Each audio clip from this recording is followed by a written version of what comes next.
Playa, mujeres fumando. Mira, tírame bloni, esos nalgas de mentira. Tan brinda, que chimba, colombiana linda. Siempre con los ojos rojos de Cali, con mi amiguita Mari.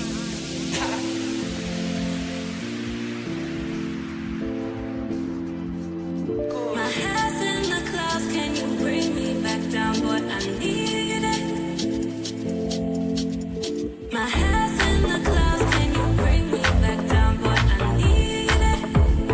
Need it. Need it. Need it.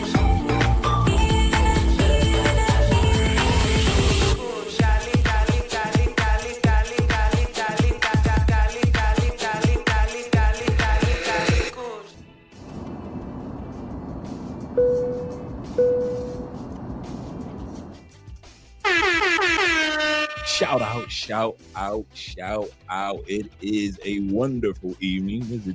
I think it's Tuesday evening. Hey, I'm working hard, guys. I forget the day sometimes. It is a Tuesday evening. We got a great topic for tonight in regards to every time I turn around, there's a struggle going on in the United States. And it's not with just politics. It's not with just violence. It's not just with the food prices or inflation.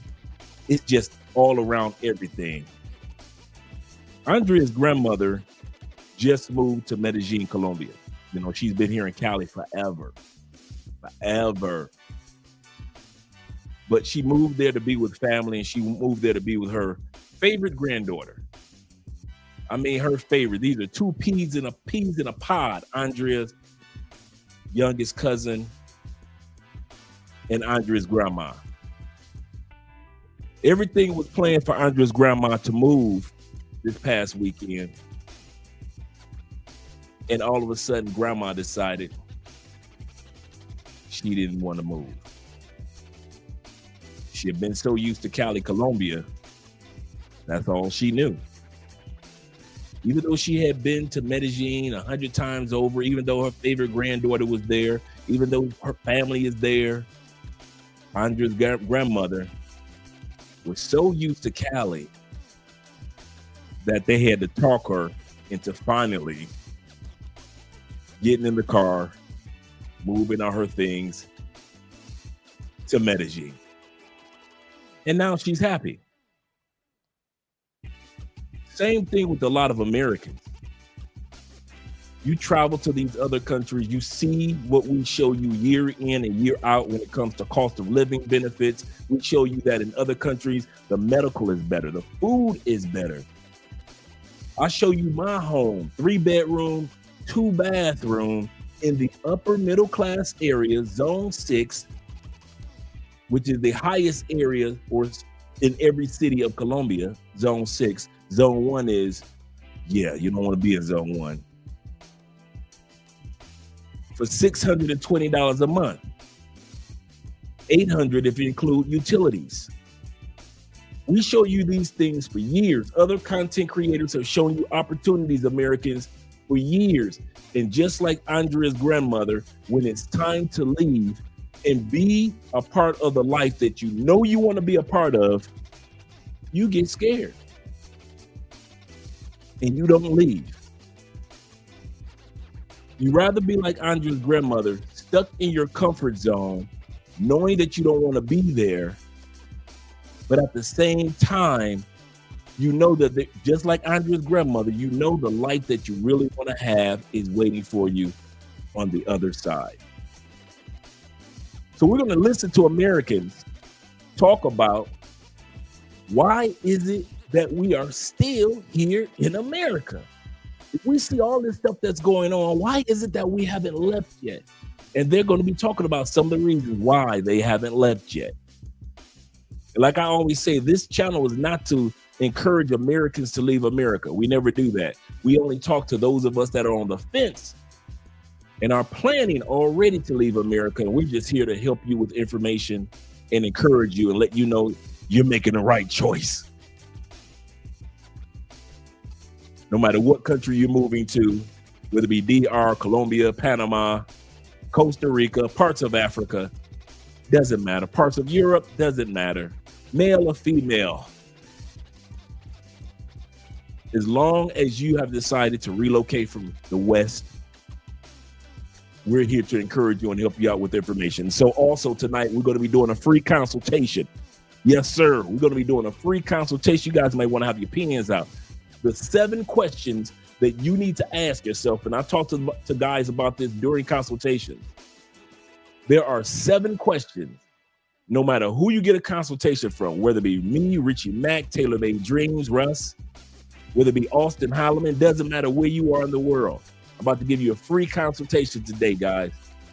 7 questions that you should ask yourself before deciding to relocate to another country.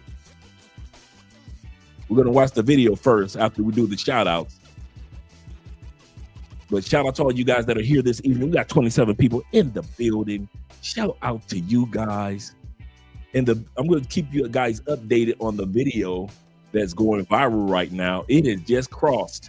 This is the first time for us on Love Crossing Borders. This has happened on our other channels, but on Love Crossing Borders, this is the first time we've ever had a video go to 500,000 views. I know for some of your favorite YouTubers, that's the norm. But for us, that's a great thing. So over the last week, we've gone from 18,000 subscribers to 22,000 subscribers in less than a week. So shout out to all you new guys and ladies who have joined the Love Crossing Borders family. Shout out to you guys that are here. And speaking of shout outs, let me get ready to get started with the shout outs. Let me start first with my man, Tim Howard, because he has a new membership. Shout out to my man, Tim, in the building. Appreciate you being here and appreciate your membership, brother. Also, my man, Prophetic, is in the building. Shout out to you. He said, yes, for me, it's been time to leave since I went on monk mode about 2016. That's when I did it, right around 2015, 16. Absolutely correct. He said, when I watched Charles Tyler, Brazil, the Black Man's Option video, preach. That was one of the catalysts for me. It was Charles Tyler. It was Taylor Made Dreams for me. The video that pushed me over the edge, it was Passport Heavy Jabril did a video comparing Medellin, Colombia cost of living and cost of partying to New York. I saw that video and I looked at my Colombian friends and I asked them, is that for real? And they were like, yep. And I was like, I'm heading to Colombia. And that's when I reached out to Ace Live in his comment section. And I decided to come to Colombia. Yes, sir. Shout out to my man, Al Grease. Yes, sir. Frustrated Series. Shout out to my man, Al. And my man, Mr. O Just Living. Make sure you drop the link to your channel, brother, so we can subscribe. Shout out to you guys that are in here. We got 33 in the building. Click that like button. We like you. Make sure you like us too, because when you click that like button, you already know. Oprah coming next. Once I established this as a place of truth. Yeah. Oh, yeah. We have established this as a place of truth, gentlemen. This is a place of truth. Shout out to my man Tevin King once again. He said 2 years. He said, I'll be out of the country working remotely. Countdown. I know that feeling. Fraction Jackson is in the building as well, ladies and gentlemen. We're doing something right this evening. We're doing something right.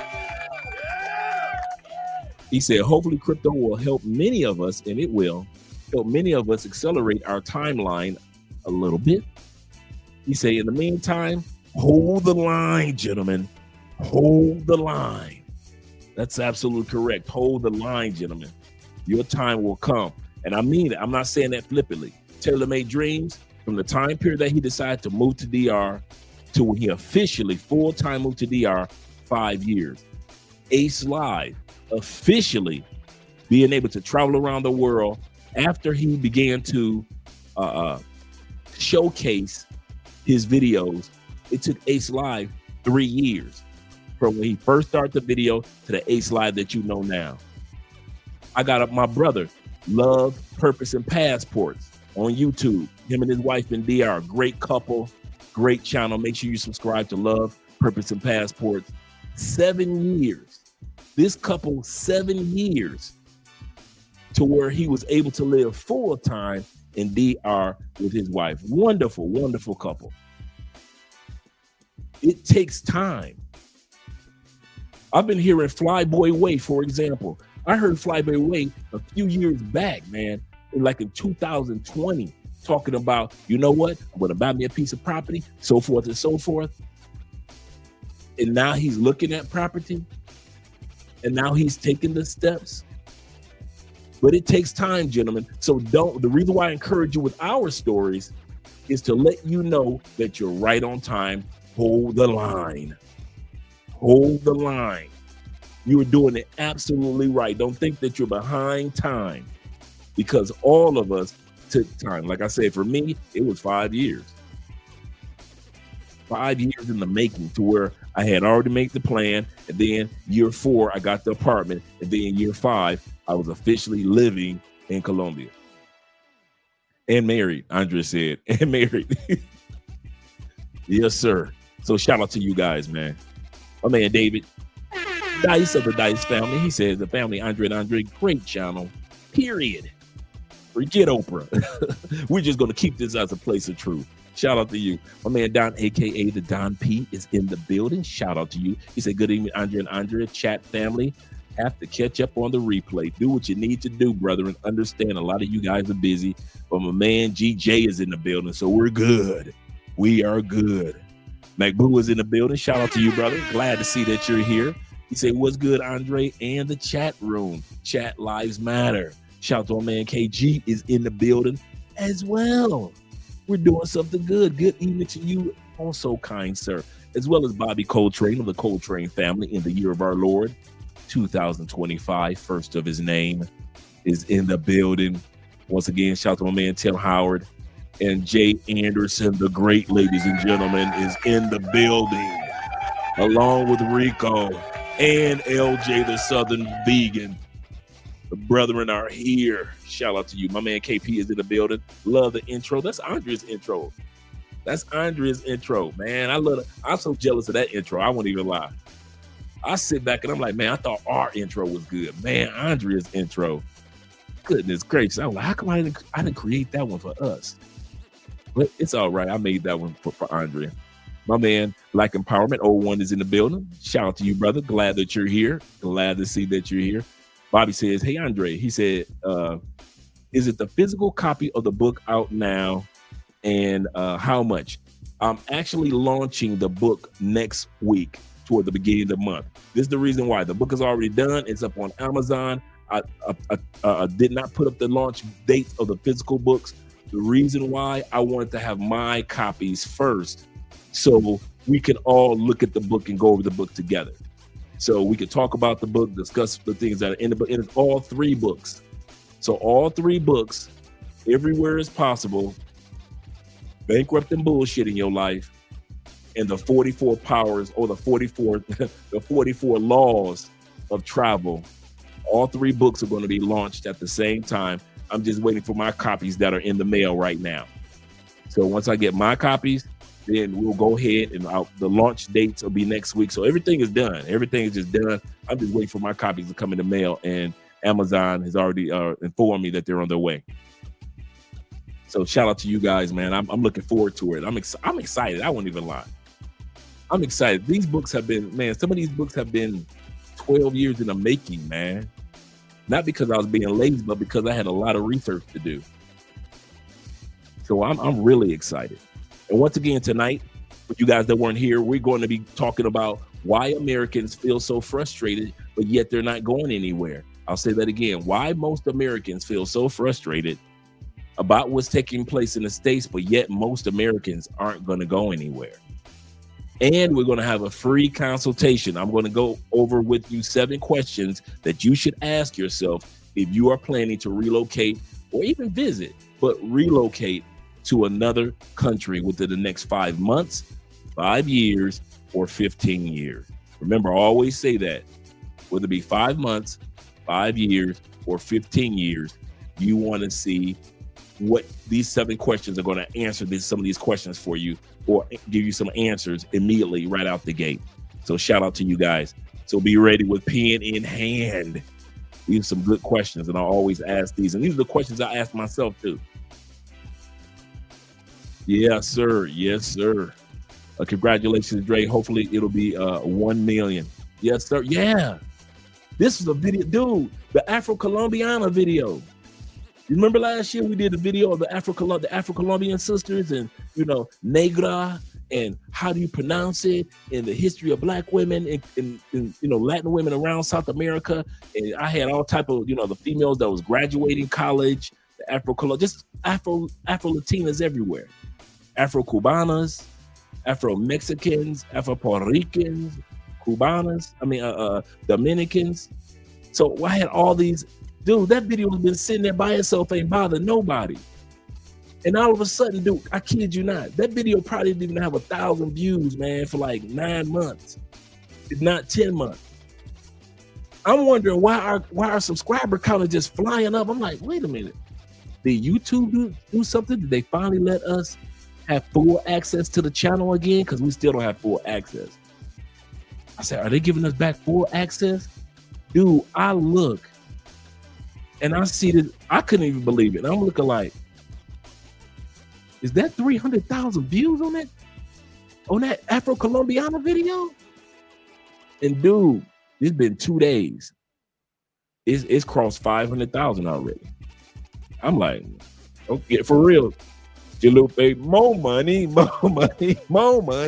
for real. I'm like, oh, okay. I have no problem with that. Who am I to intervene on the Lord?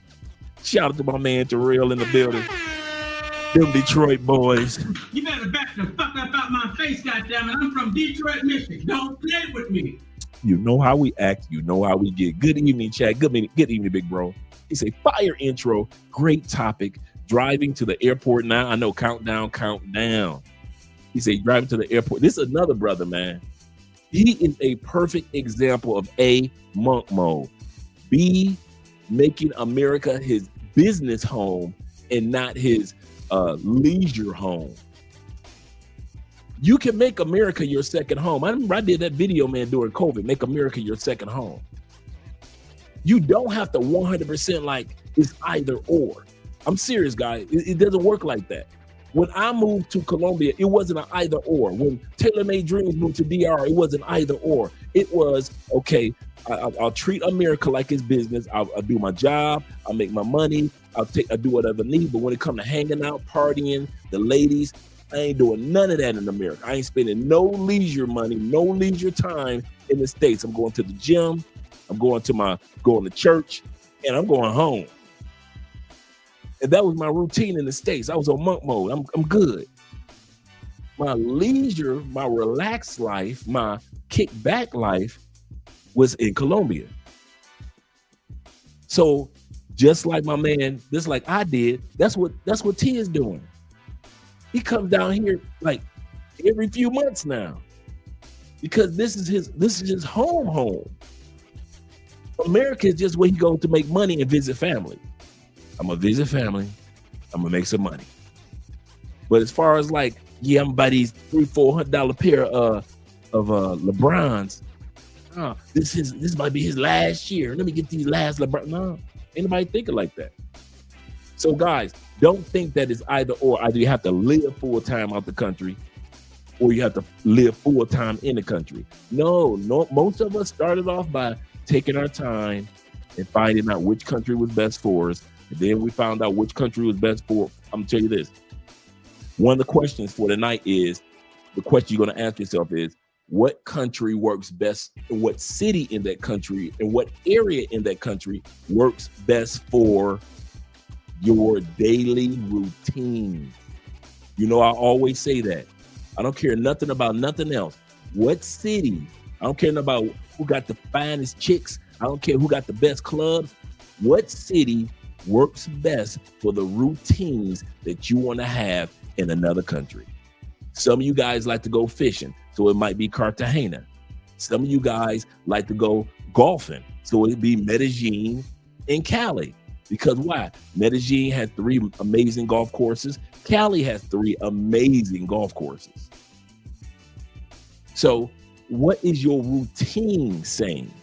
Not the vacation you. The vacation you does not have a routine. You just out there just having fun like most of us. But when it comes to relocating, what is your routine that you do at home that you want to bring to that new country? And find out what city jails and what country jails with that routine. Do not trust the vacation you.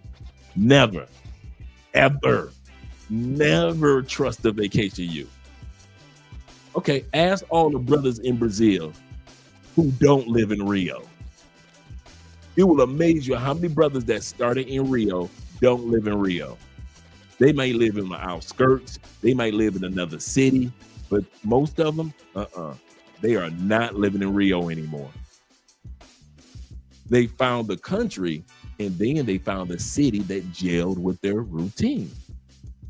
Shout out to you. Shout out to Little Tommy being in the building. Shout out to you, brother. See you tomorrow, brother. My man Tommy says this. He says, Andre, thank you, big brother. He said, you always looking out for me when I'm in Cali. Yes, sir. He said, I don't take your kindness for granted. Just want to slide by and support the channel. Gotta catch you. Shout out to the replay crew. Gotta catch you in the chat on the replay. Deuces. Yes, sir. I appreciate you, brother. And I appreciate when you guys come down, man. There's a few of you guys are coming down over the next couple of weeks. There's a few of you guys that are coming down. Shout out to you. Let me go back to these shout outs with the other gentlemen as well, such as my man Zero being in the building. Some DMV boys representing. Hola, hola, hola. Yes, sir. Some go-go boys are at it again. They're at it again, Mom. Let's say, Montrez. Shout out to you, Montrez. Glad to see you here, brother. And my man Tony Tone got a heart of stone, but it started knocking, but he wasn't home. And come on now. them Indian boys at it again. Them Lafayette boys at it again. I-65 all the way from Chicago to Indianapolis are at it again. Them Purdue boys are at it again, Mom. Shout out to them Purdue Boilermakers. They're at it again. Shout out to you, Mad Max. I'm glad to see you here, brother. My man Cam is in the building represented. Salute to you, kind sir, as well. And my man St. Cyr. Oh, man, we got a nice little crew in here already, man. We must be doing something right. We got Tim Howard in the building. Yes, sir. And Dr. Keithan, Mr. Walker himself. Yes, sir. He say, Dre, man, you rocking those color suits and the color suit and tie. Yes, sir. Thank you very much. He said, I almost mistaken you for one of my my Alpha Phi Alpha brothers. Man, I get so many brothers, man, that have asked me. I get 3. A, are you in the nation? Am I part of the Nation of Islam brothers? Because I learned to be serious with suits from my nation brothers, right? And I say, no, I'm not in the nation. Man, you gotta be a frat boy. You gotta be in somebody's fraternity. I said, nah, dog. I said, when dudes was in the fraternities, I was doing 10 years in the Fed. I ain't really get a chance to do that part. I went to college in the Feds, got my bachelor's in the Feds. So I didn't get a chance to, to pledge But because of how I carry myself, a lot of guys ask me that, or they ask me, "Have you ever been in the military?" And I'm like, "No, no, no. I've been part of the federal government, but I haven't been in the military." But shout out to you guys. Shout out to you guys. My man Saint Seer says this. He said, "I'm hearing." He said, "I hear y'all." He said, "I'm working on my 5-year plan." There we go. And always remember this, guys. I center the books. I center consultations. Me and Andrea's conversations with you guys. We always center around 3 dates. If you ever watch this channel, we always talk about 3 dates. Whether you're going to do it in 5 months, 5 years, or 15 years. We realize that a lot of us still have responsibilities back home. So who's going to talk to you guys? That's why we talk to you guys. Well, some guys say, "Well, I could do it in 5. I can't do it in 5 months, but I could do it in 5 years." We talk to you guys too. And some of you guys are right on the edge of saying, "Hey, let me get my visa. I'm up out of here." So you're within that 5-month window. So we cater all our conversations and all our subjects around those 3 dates, whether you're going to do it in 5 months, 5 years, or 15 years. Yes, sir. He said, "Dre is the truth." Yes, sir. Shout out to my man, Tim. Shout out to my man, Tim. Evildoer said, what I miss? What I miss? No, we just started, man. We're talking about why is it that Americans are adamant about what's going bad in the States, but most Americans are not going to leave the States. And so they kind of like talk about, in the video today, they talk about why they aren't leaving the States. And then also during the show, I'm going to stop the show for a minute, not long, but I'm going to do a free consultation. And the consultation will be 7 questions that you need to ask yourself at any given within that 5-year, 5 months, or 15-year window. These are the 7 questions that you must ask yourself if you decide to relocate to another country. And once you have these 7, I promise you, once you get the answer to all 7, you're going to be thankful. You're going to be like, "Man, I'm glad I got those 7 questions." These are the ones that I use. These are the ones I see others use. These are the ones that we use when it comes to relocation consultations, not just the visitation consultations. These are the questions that we use for you guys for the long haul. Shout out to my man Ben in the building. He said, "Sounds like a great show tonight." He said, "I'm planning a trip to the Philippines in 5 months." There we go, countdown. He said, so I'm all in tonight. Thanks, Dre. Kindly, thank you kindly. Oh man, Is Freeze TV. Is Free is in the building. He said, "I'm looking forward to coming back there in months." He said, "Great topic." Yes, sir. Thanks. That's a great topic. My man Larry Perry's in the building as well as my man E Free. He says, "Evening, everyone. Andrea and Andrea love Crossing Borders. Keep inspiring." Yes, sir. Yes, sir. And Chaos Reigns is in the building. Chaos, make sure you drop the link to your channel so guys can subscribe. And shout out to my brother T Mac doing big things in the States as well as other states. Here's another example of a brother that uses both continents. You don't have to rush to be full-time outside the States. You still can take care of business, take care of family, take care of responsibility in the States and treat the States like it is. It's a corporation. It's the business side. Yes, you got family there. I understand that. I've got family in the States. But when you go back, take the States and treat it a lot more seriously than you normally would. And then when you leave, let that be your leisure time. Like the brothers on YouTube say, earn your leisure. Work hard in the States and earn your leisure in another country. Me and T-Mac were talking today. Hey, Dre, I got business to take care of, but hey, I'll be back home really soon. And I knew what he meant by coming back home. I knew he wasn't talking about the States. So it's those things, guys. Don't feel like you have to do everything at once, man, because I didn't do everything at once. Taylor Made Dreams didn't do everything at once. Flyboy didn't do everything at once. A-Slide didn't do everything at once. Love Passports and Pursuits did not do everything at once. Check and Effect didn't do everything at once. None of us have done anything just, okay, tomorrow I'm out. No, it was, dude, you make that decision, and that decision might not come into fruition for another 3 to 5 years. So many of you guys don't realize how much you are on track. It might not come to pass in 15 years, You are on track. Do not think you're off track. That's why I try to encourage you guys and let you guys know how much our window was, so you realize, okay, I'm doing it right. I'm doing it right. Shout out to my man Black Lex in the building. Shout out to you being here, kind sir, as well. Once again, my man David. David says 5 years for me. Yes, sir. Stanley says 5 months. Yup. 5 months. Black Apartment said mine is 7 months. Count down. Yes, sir. Like, some of you guys still have your parents that you might want to take care of if they need help. Some of you still have, but like a friend of mine, he's got, actually my cousin. I talked to my cousin the other day. His son is 14. He's like, okay, I got another maybe 6 years. Let's be real until my son is 20. One of my closest best friends, closest partner, I got like really 2 to 3 close partners from the States. And one of them, his daughter's 13, 14. But he's going to start the journey of trying to figure out which country that he wants to be in. Because I'm going to tell you something, that little 6 years that's going to pass. And his little mama's going to be 19, going on 20. And you need to have already decide on what country you want to live in. Before mom and dad pass on, you should have already visited the country that you want to live in at least 2 or 3 times. At least 2 or 3 times. There should be no reason, if you've got 5 years to still raise your kids, or 10, 15 more years to take care of mom and dad, that you haven't visited the country or countries of your dreams at least 3 times in that 5 to 15 years. Shout out to my man, Poor Man in the building. You better back the fuck up out my face, goddammit. I'm from Detroit, Michigan. Don't play with me. You know how we get.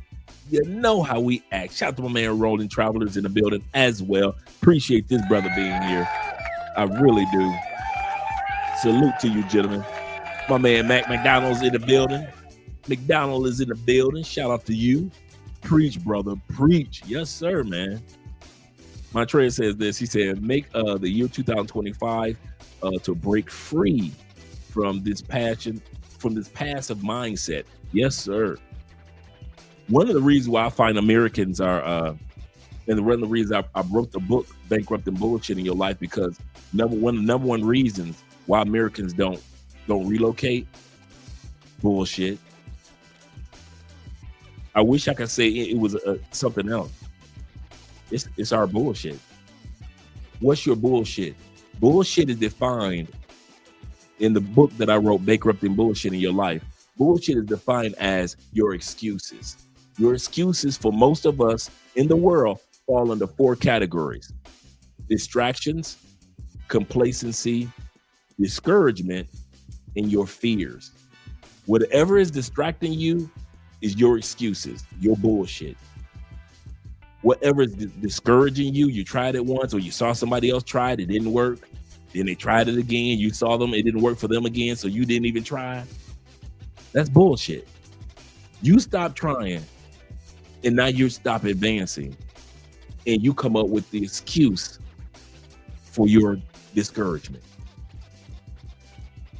Complacency. You are too comfortable in life. Most Americans are some comfortable most Canadians, most people from Australia, most people from UK, too comfortable. You're too comfortable in your bullshit. What's your bullshit again? You're too comfortable in your excuses. Excuses are like the cold side of the pillow. You turn that pillow over on a hot night, and that pillow feels so good because it's cool on the other side of the pillow. That's how excuses are. And the last one is your fears. There's a scripture in the Bible that says, in Proverbs, it says, and I'm paraphrasing, I'm not going out today. There's a lion in the streets. The guy had convinced himself of a fake fear. That's what the book of Proverbs meant. Some of us are paralyzed by fake fears. I'm not going out today. There's a lion in the streets. Ain't no lion in the streets. But we'll create fake fears to keep us in our home country, no matter how bad things are in our home country.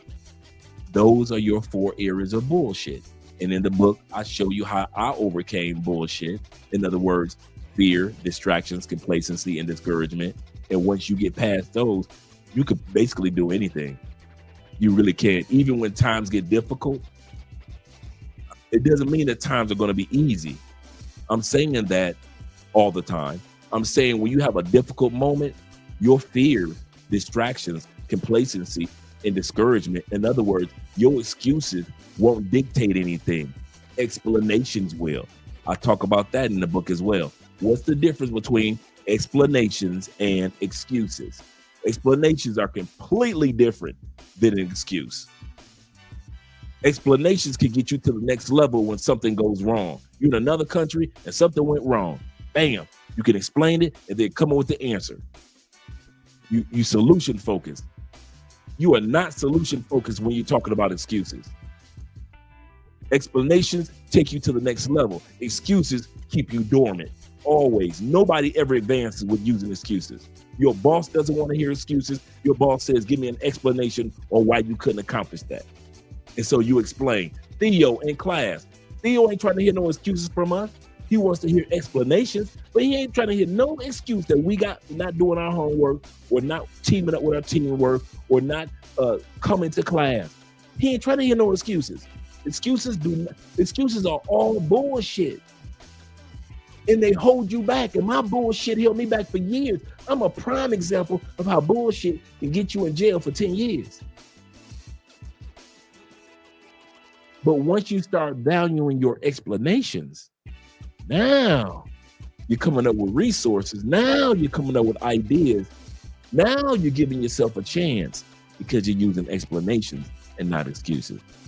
Shout out to you guys being here. Shout out to my man Greg GT Money in the building. He said, email you last night. Oh, Greg, I got you. Yeah, I got your email you. Yes, sir. He said, looking forward to the consultation next week. Yes, sir, kind sir. Yes, sir. My man JG says that he says excuses are tools of incompetency. Absolutely correct. Those who practice them usually accomplish nada, nothing. Absolutely correct. I've never seen a guy use excuses and lose that 40 pounds, ever. I've never seen a brother use excuses and make it to the NFL, NBA, Major League Baseball, NHL by using excuses. And I've seen more Americans stuck in the United States. I'm going on a decade being here. I'm going on a decade being here. And there are dudes that are still using the same dang excuse they used 10 years ago. There are dudes that make more money than me, that have more connections than me. Their Spanish is way better than my Spanish. They've been to these countries before I came. But because they use either distractions, complacency, discouragement, or fears, they still only visit countries and have yet to relocate to a country. And now they're along with you paying $99 for eggs. I mean, T-Mac said, he said, in the military, they said excuses are like an asshole. Everyone has one, and everyone has one, and they all stink. Absolutely correct. Shout to you with the $10. There we go with the hoorah in the building. Shout out to all you military brothers. Make sure you guys subscribe to our brother, Mr. O, man. I'm telling you, really good brother that gives some great fashion tips, great tips on being a better man, on how not to use excuses. This channel is like Kevin Samuels-esque in the sense of very encouraging for men to be the best that you can be. And he also shows you that it's not too late. Dude, I think about it. I did all this after 50. Everything that y'all see me do, marriage, visas, all this travel, relocation, got me a youngie as a wife, wonderful woman, new family, healthy foods, lost 40 pounds. All that happened after 50. Don't y'all sit back and think that, oh man, I'm 43, man. It's too late for me. I'm gonna let the youngest like Austin Holloman. Shh, I wish I would have waited and let Austin Holloman gleam all the joy of travel. I wish I would wait for Austin Holloman. Just let the young fellas, Chopper Pa and Zay, all you guys under 35. I wish I would sit back and let all you young dudes have all the fun of travel. Meeting all these wonderful people, gorgeous ladies. I'm not about to sit back and let you, man, please. Y'all better catch up with me. Seriously. Watt said 3 years. Yeah, he said 3 years in Colombia and loving it. Shout out to Watt. See what I'm talking about? Now, I gotta get some Latin music on here. Yes, sir. Yes, sir. Let's get started with the video, gentlemen. Let me change the music up. We're gonna get started with the videos, and then, like I say, almost halfway through the show, we got 70 people in the building. Click that like button. We like you. Make sure you like us too. Halfway through the show, I'm going to stop for a few minutes. It won't be long. We're going to do a free 5 to 10 minute consultation with you guys. These are the top 7 questions that you must ask yourself if you plan on relocating to another country. These are the questions that's going to lay a foundation for you, whether you use them now or whether you use them in 10 or 15 years. I promise you, you will thank me for these 7 questions. These are the exact same ones that I use. Let's get started. Let's change this music up a little bit. Change it up a little bit, and then we'll bring out the video. Let me turn this down real quick. It's about there.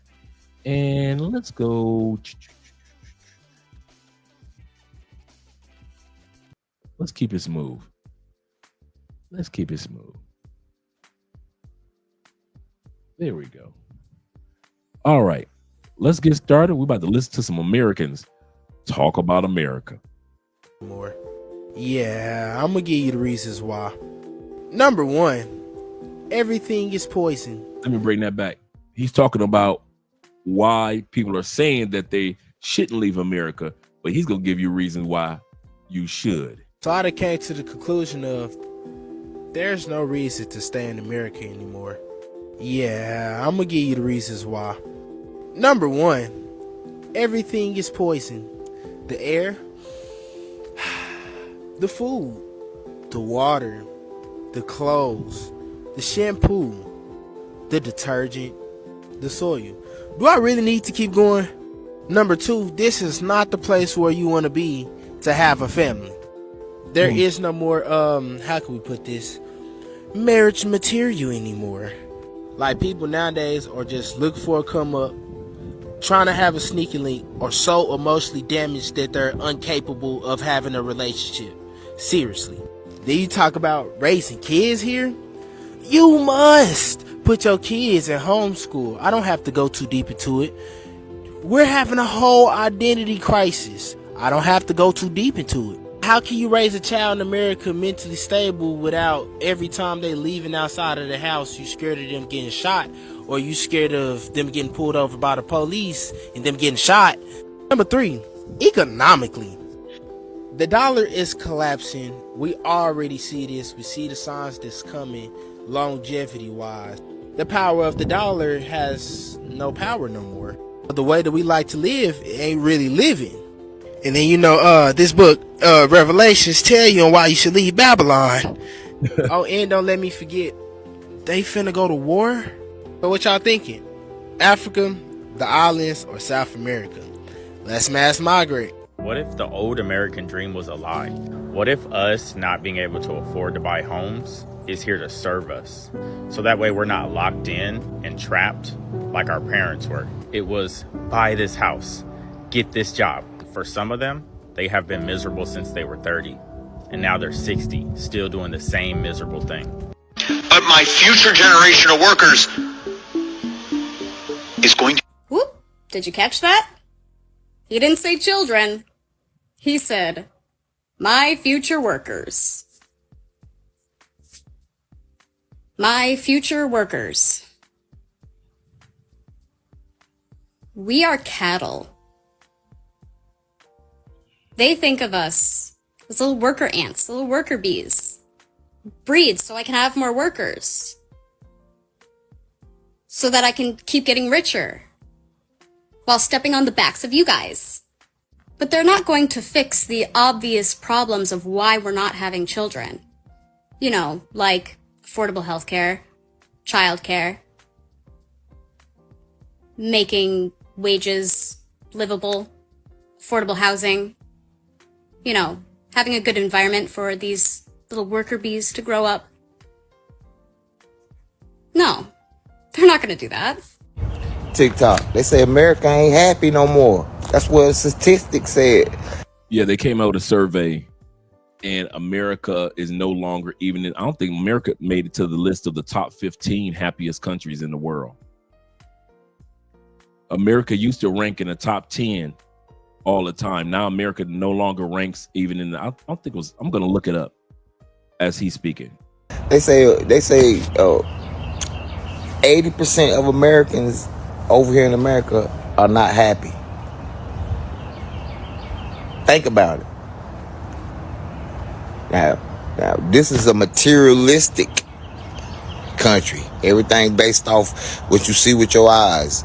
You know, the bigger your house, the bigger your car, the more feel like, you over here in America, you feel like you are superior if you got more money, more houses, more car, more income, more assets. So to the people that are not, doesn't have these things, it makes them stress out. It makes them unhappy. We got to chat. What? Speaking of unhappy, I have the list right here. I'm going to drop the link for you guys because, I always drop the link. Excuse me. The top 10 world's, according to Fortune magazine, 2024. Here are the world's top 10 most happiest countries. Now we know America's not even in the list. Finland, number 1. Denmark, number 2. Iceland, Sweden, Netherlands, that area. Costa Rica, Norway, Israel, Luxembourg, and rounding off number 10 for 2024, Mexico. Mexico ranks at number 24. Number 10 in the top 10 of the most happiest countries in the world.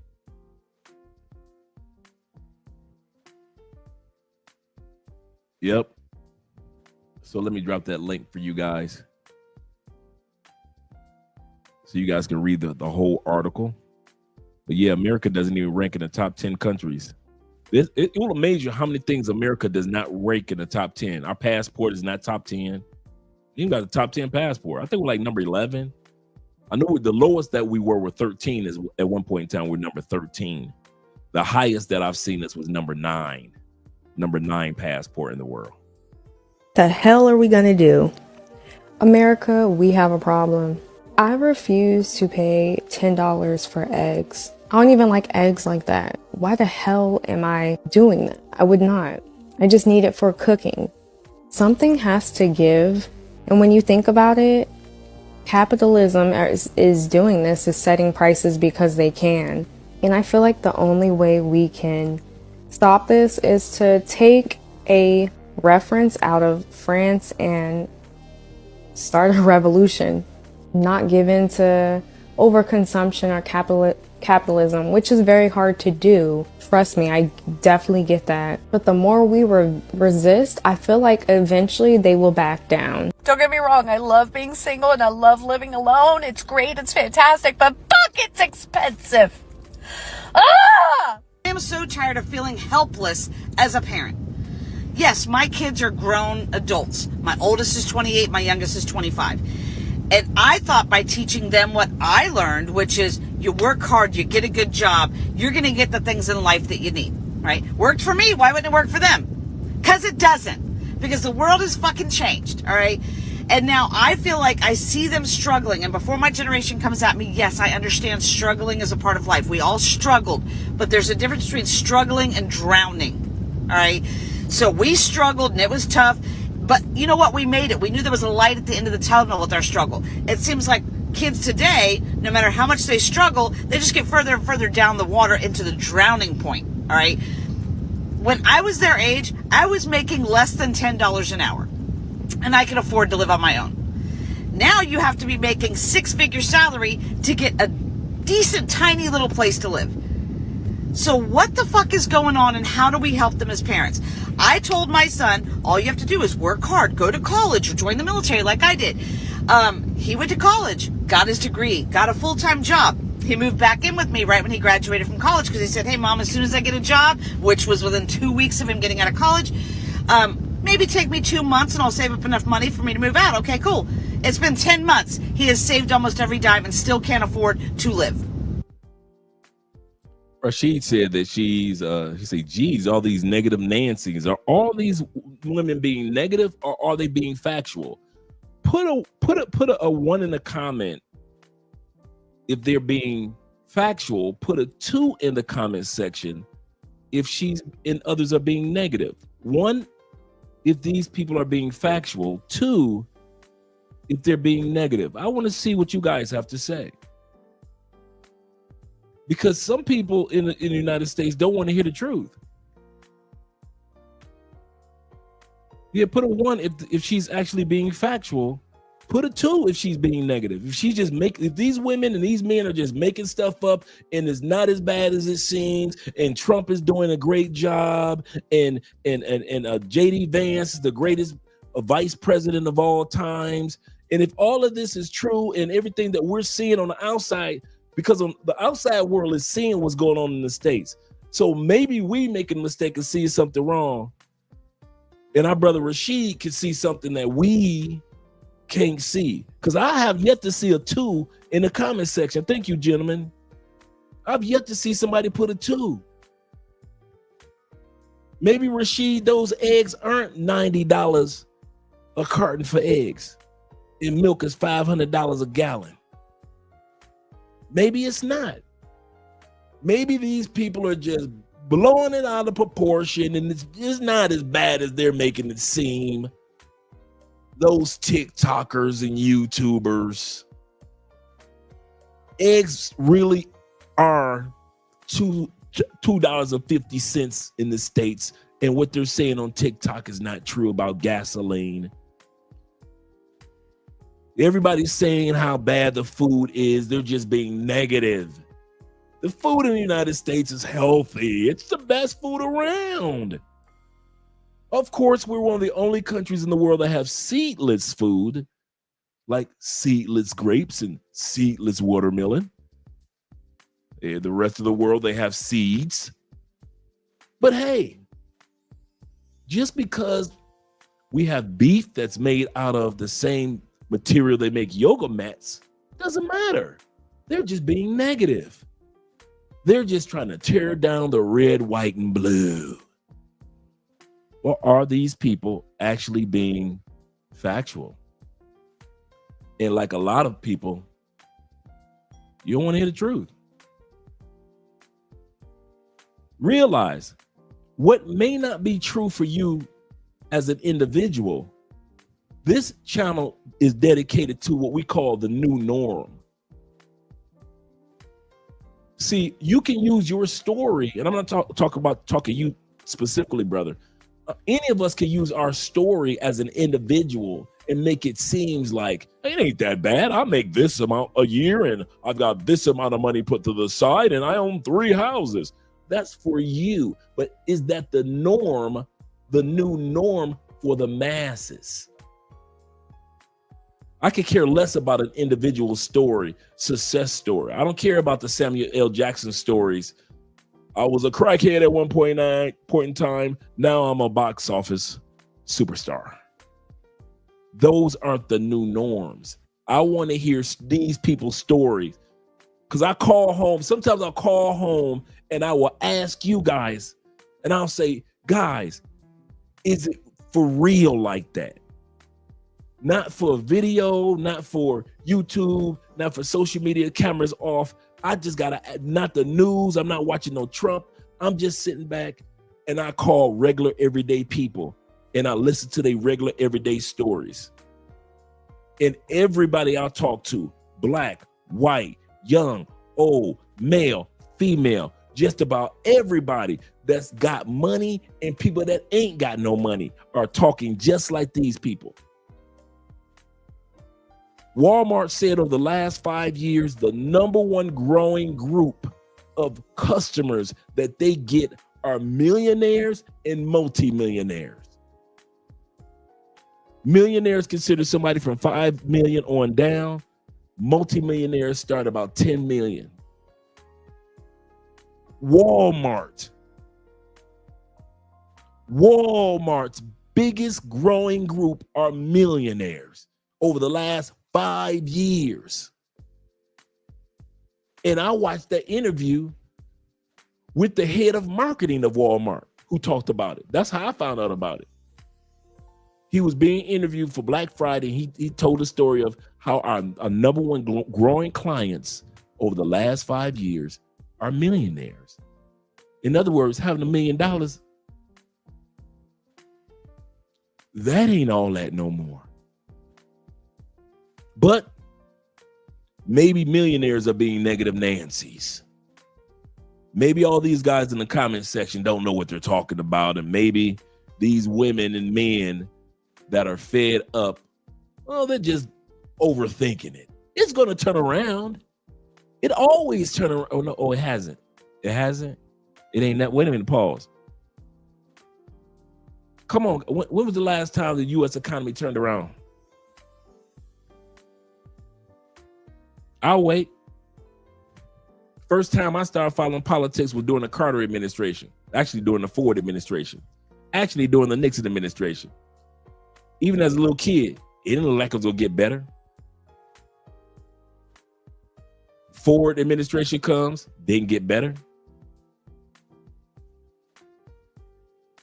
Carter administration, plummet. It definitely wasn't better.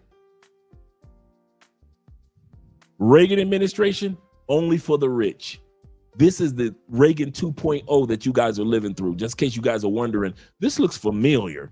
This is the Reagan administration. Reagan only looked out for corporations. Remember the trickle-down theory that didn't work? He figured if he give all these tax breaks to rich people and corporations, just like Trump is doing, the money would trickle down to the poor.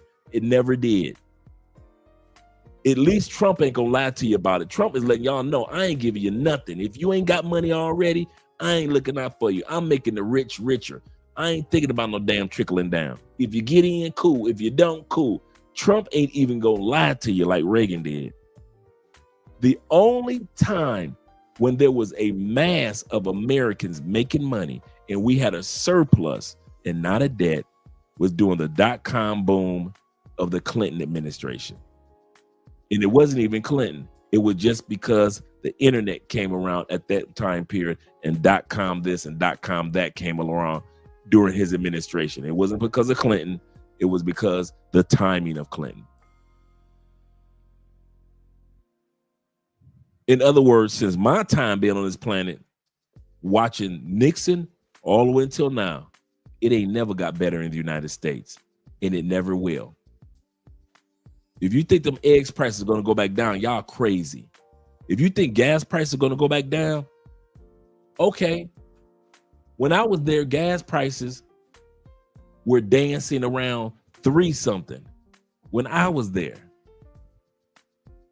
y'all still did. Y'all celebrating dance in the streets if y'all get $4 a gallon of gas. Y'all dancing in the streets if it's $4. Why? Because you know it can get as high as $7 in some areas if it wants to. That's why I say that this channel is dedicated to getting information to those that are on the fence or in the fork in the road. I know most Americans ain't going no damn where. From the hills of Kentucky all the way down to the fields of Alabama, from the top of the mountains of the Appalachia all the way to the cities of New York. Y'all ain't going no damn where.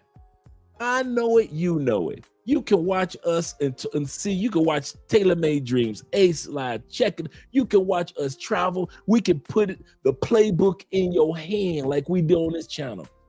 Yo ain't going nowhere. Oh, you can use the excuse, I'm here for my mama. Well, good. I ain't mad at you about that. I got kids to raise. The kids can be grown and gone. Mom can be living her life. She healthy and good health. She saying, baby, go live your life. Yo, still ain't going nowhere. Most Americans are just talking. Y'all ain't going no damn where. Y'all are not going nowhere. You gonna sit right there, and when the next president F you over, you gonna bend over with both hands and spread your cheeks like you've been doing for the last presidents. You bending over again for Trump, like you bent over for Biden, like you had to bend over for Obama, like you had to bend over for Bush's, like you had to bend over for Clinton, bend over for the first Bush, bend over for Reagan, bend over for Ford. With both hands, no Vaseline. We've been doing this as Americans all these years, and guess what? Y'all still ain't going no damn where. You ain't going nowhere. I know you ain't going nowhere. I don't care if I put out 10,000 videos. Most Americans ain't going nowhere. You gonna keep your complaining, whining ass right there. Getting sick. I don't care if y'all get 15 brand new cancers. I don't care if every teacher they put in your school is LGBTQ certified. I don't care if once your kids gotta get out of school, there's a police officer or an ICE agent waiting for your kid as soon as they walk out of school. I don't care if your kids get bullied on the internet more than any kid in human history. I don't care if they sit back and they still going up in Amish kindergartens and deleting little Amish kids. At the end of the day, y'all ain't going no damn where. Y'all think I'm stupid?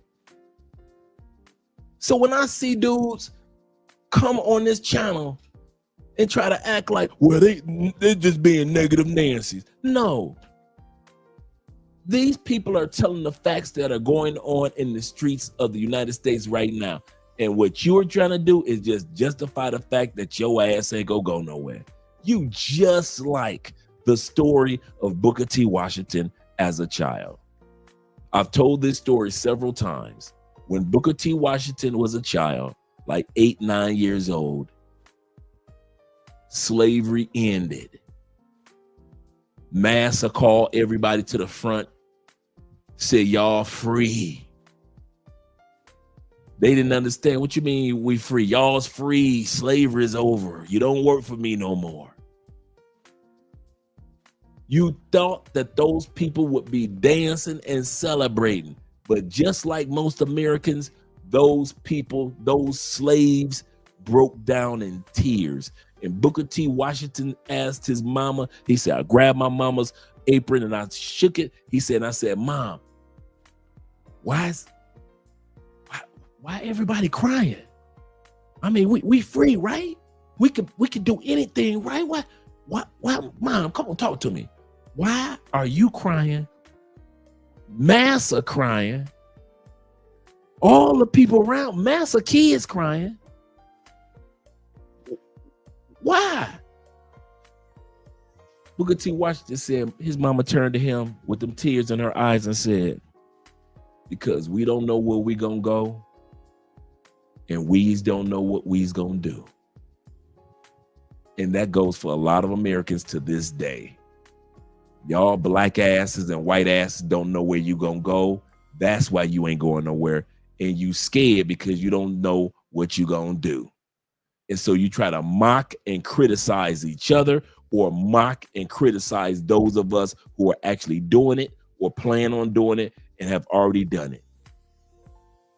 Cause your ass ain't going nowhere. These cameras can go off, and I know I'm rambling. These cameras can go off.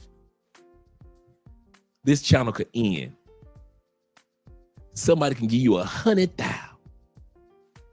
Your ass ain't going nowhere. You gonna pay them damn taxes on that 100,000. And I've told you several times, you got that 100,000. You can take your ass outside the United States, get a $126,000 tax break to where that $100,000 is tax-free, and you will still keep your ass in the United States and pay 30 to 40% taxes on it instead of bring your ass outside the states with that 100,000. You will still sit your ass up there in the United States with $100,000 and would rather pay taxes on $100,000 instead of becoming an expat and keeping the whole $100,000. This channel is not to convince Americans to leave. I'm gonna say this over and over. I don't give a damn if y'all don't leave, because I know y'all ain't going nowhere. Americans talk, whine, cry, beg, blah, blah, blah, blah, blah. You ain't doing shit. You'll come up with that, we're Americans, we're the toughest, we're the baddest, we got the best military. Everybody wants to be here. The only people that want to come there are the broke, impoverished, ran down people that ain't got shit else to do. People that got stuff to do in their home country ain't left and sat up there and went to Mexico. You ain't seen nobody that got a regular job here in Colombia leave their job and just walk their ass through Panama, through them dangerous jungles, just to stand in front of the Texas border. Nobody left their job. I ain't go no spot, and any of these damn Colombians was missing from their job. Now, none of them Brazilians was missing. Nobody missing from Ecuador. Nobody missing from Panama. They already there. No Panamanians missing. All them damn Mexicans that's already in Mexico on the Mexican border, they ass ain't going to the United States. Why? They already got a job. They already got a house. They already got family. They already got business investments in their home country. They live in Mexico. If anybody should have tried to get into Mexico by the millions, it should have been Mexicans. How come you don't see a million Mexicans trying to get into the United States? A million of everybody else trying to get in. Mexicans are right there. They like, man, I know them all. I ain't trying to get in that ragged ass country.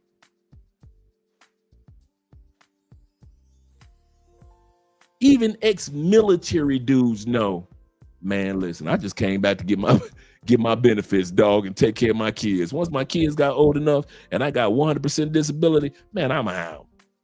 Even military dudes are saying it. They were the ones that put their lives on the line and saying it.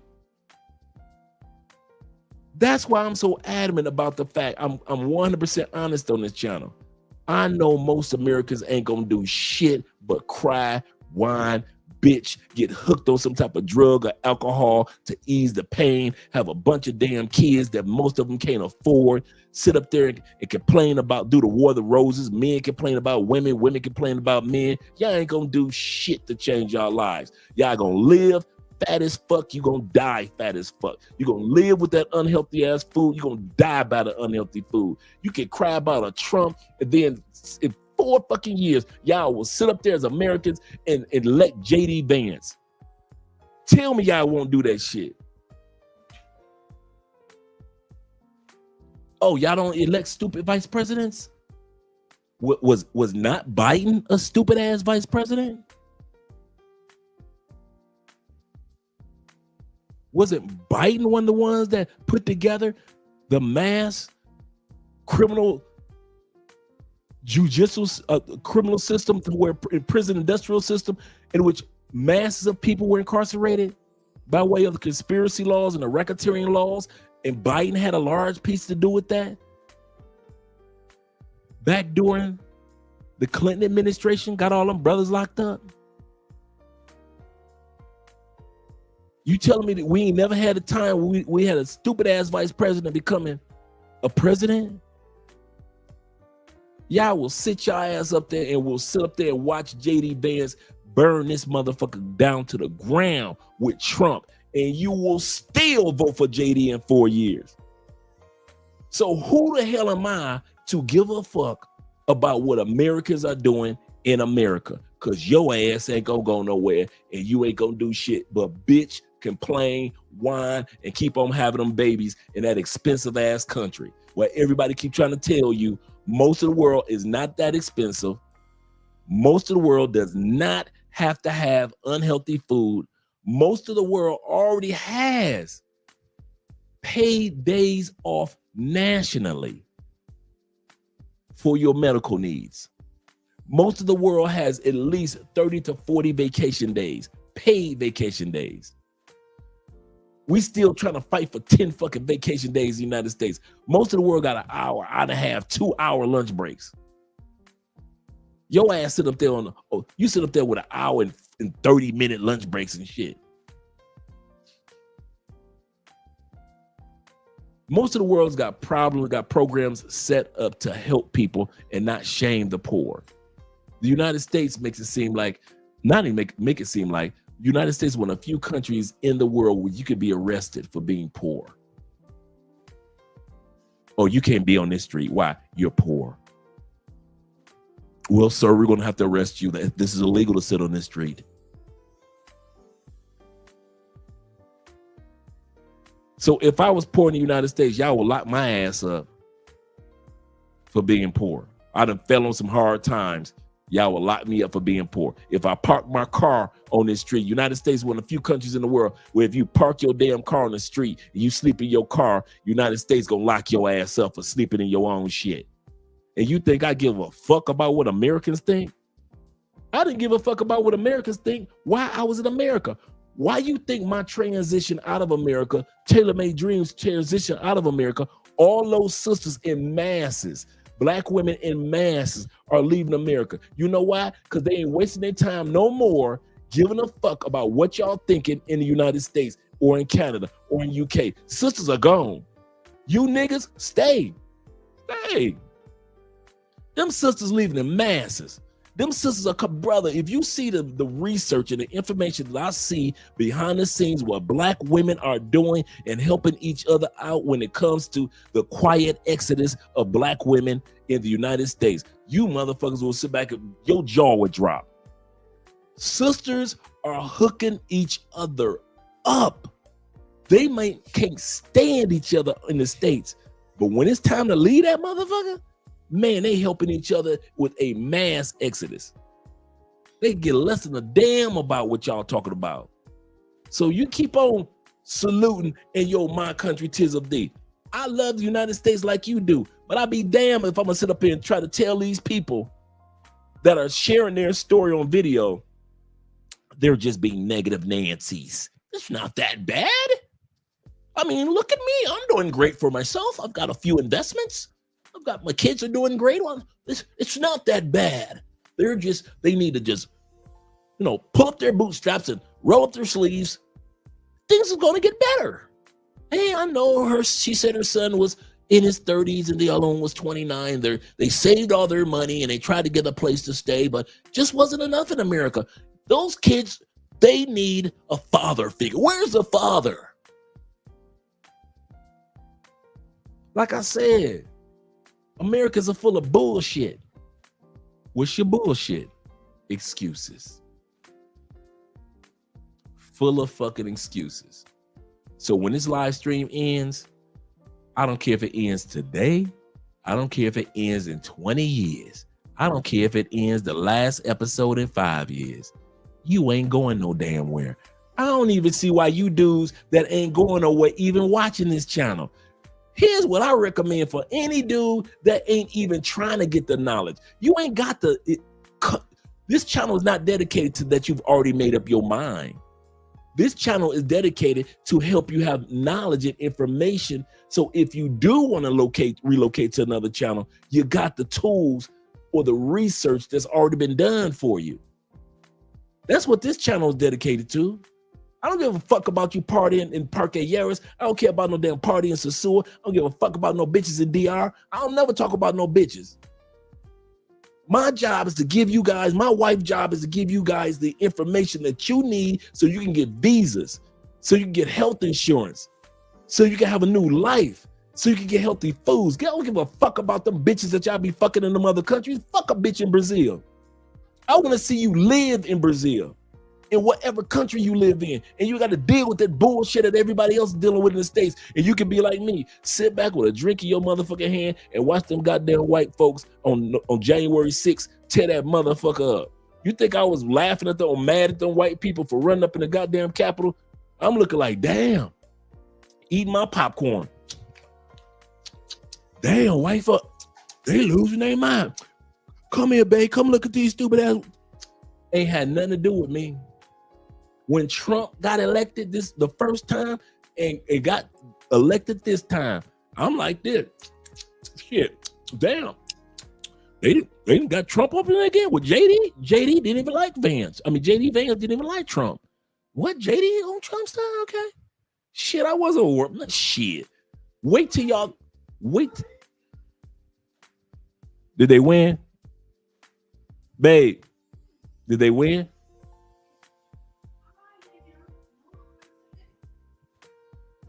Let me know what the score is. Colombia is playing Paraguay. Colombia must win this game to be in the world. It's 2-2. It was Colombia was up 2-0. They're playing Paraguay. If Colombia doesn't win this with this good team, they won't be going to the World Cup, which will be in the States. And I'm trying to figure out how the hell Trump, with all this ICE shit going on, how you gonna sponsor the World Cup and you trying to put the world out the United States? How the hell you gonna sponsor the World Cup where everybody from around the world that's a soccer fan will be in the United States? How you gonna handle that, Trump, Mr. Ice? We talk about hundreds of thousands of people from other countries coming to the United States. How y'all, man, I'm sitting back thinking like, man, y'all crazy as hell. Ain't nobody think about that one. But when you live outside the United States, you do. When you live outside the United States, you think like, damn, how the United States gonna handle this one? Y'all ain't thought about the World Cup at all. Y'all, oh, damn, we are sponsoring the World Cup. Oh, yes, you are. You are sponsoring the World Cup. The next one, Morocco, is sponsoring the next one. So, America, I don't know what y'all doing, but you better get your shit together with that ICE shit, because the world is coming.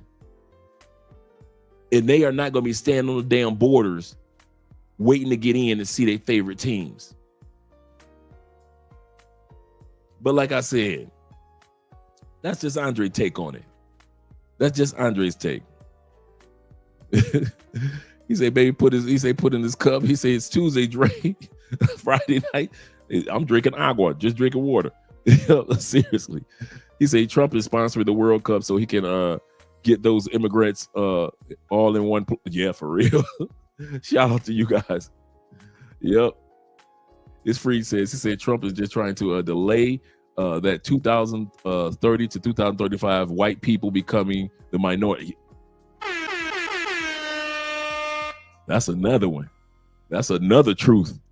Let's go back to the video. You know, let's hear these people that are negative Nancy's.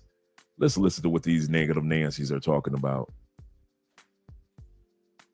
Why are one-bedroom studio apartments almost $2,000 a month? So now I'm just like, so what now? So what now? That's true, Montrez. So you wake up early in the morning to go to work to pay for a house that you're never at. And you pay for a car that primarily gets you from and to work, correct? The government takes anywhere from, let's say 30 to 50% of your wages. And then there's things like VAT, which is basically your money getting taxed that was already taxed. You save up your whole life for a pension, which at the end of the day, the government takes 40 to 50% of that. Then in your elder years, you're living off canned soup and fucking bread because that's all you can afford. I want to hear the lie detected. I see no lies detected. No lies have been detected. Let's go to, for a second, guys. I did make a statement earlier that we're going to be doing a free consultation. Give me 10 minutes. These are the top 7 questions that you want to ask yourself if you plan on relocating to another country in the next 5 months, 5 years, or 15 years. These are the top ones. Be ready, gentlemen. Glad you're here tonight. The first one is, where are you considering to relocate? I know some of you guys may think that's a basic question, but you gotta narrow it down. You've gotta narrow it down. You can't squirrel chase on this. You can't say, well, I'm going to live in parts of Africa, then I'm going to live on.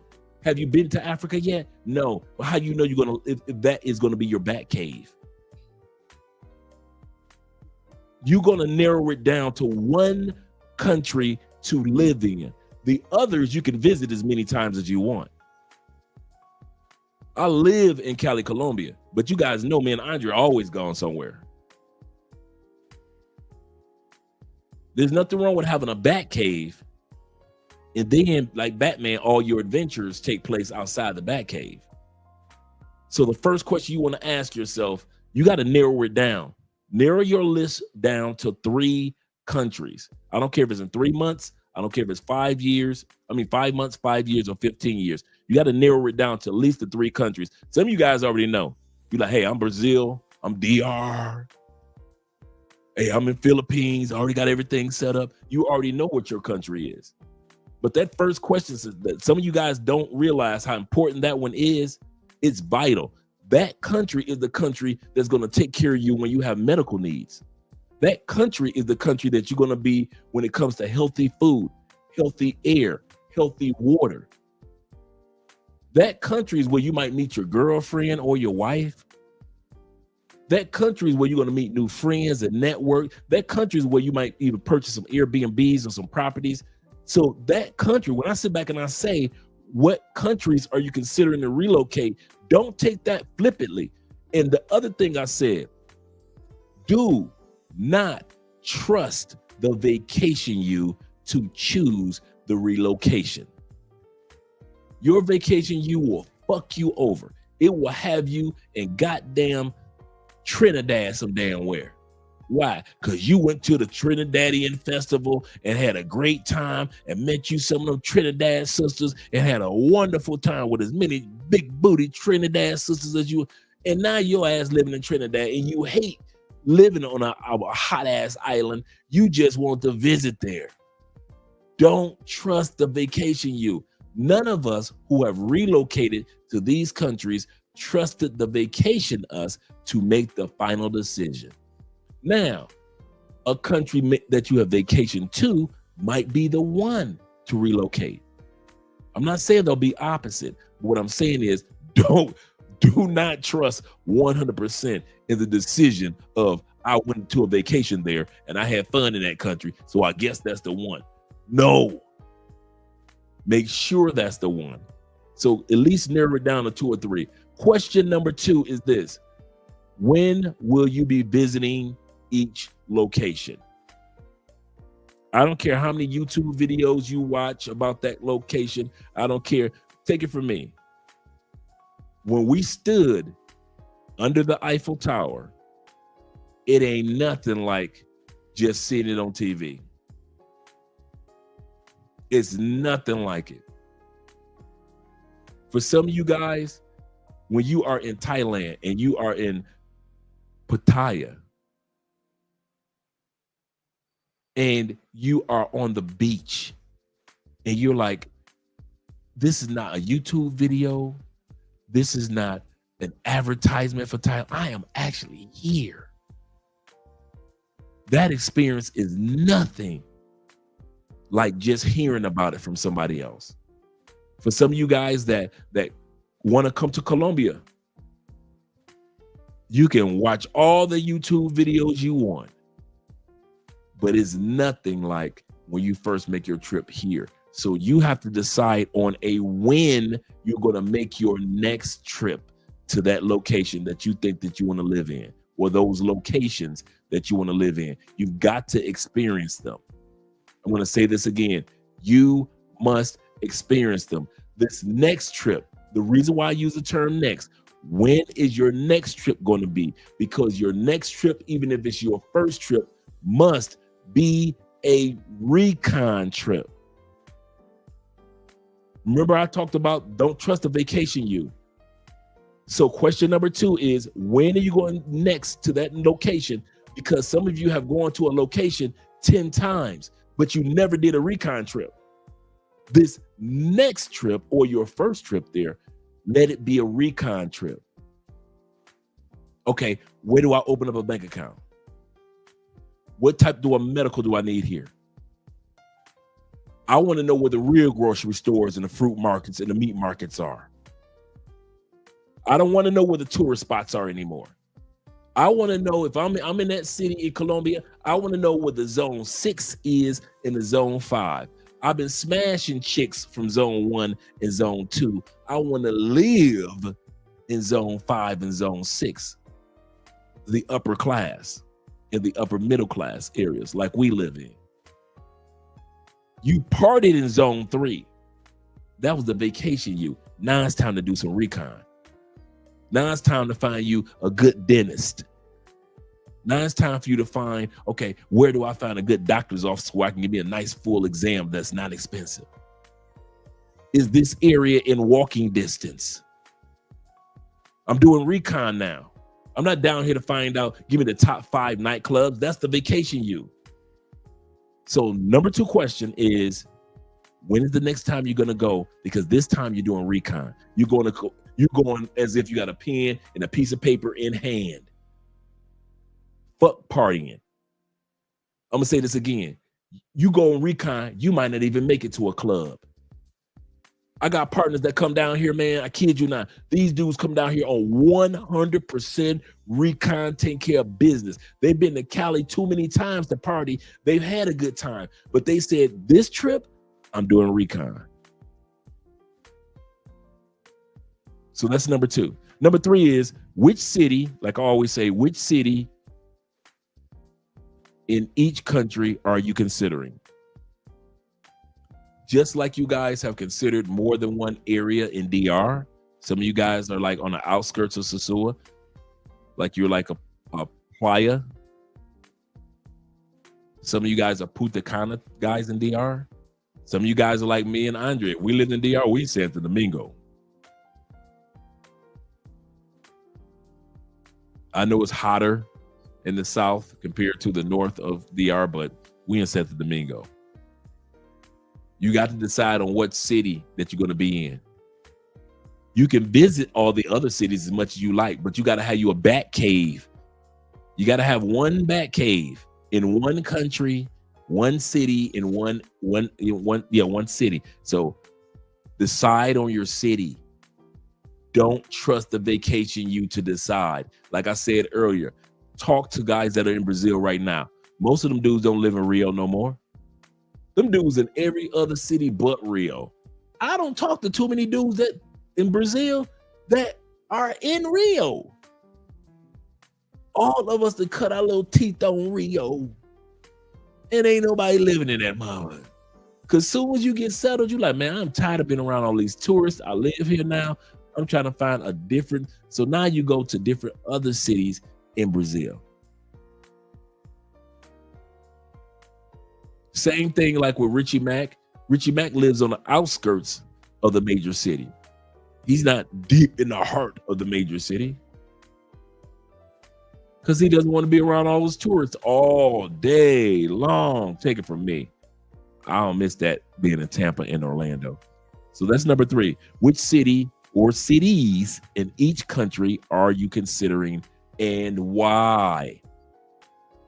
Why are you considering that? Some of you guys say, hey, I like this particular city over here in Brazil because it has more of an Afro-Brazilian population, and I'm glad about that. Some of you guys are like that with Cali.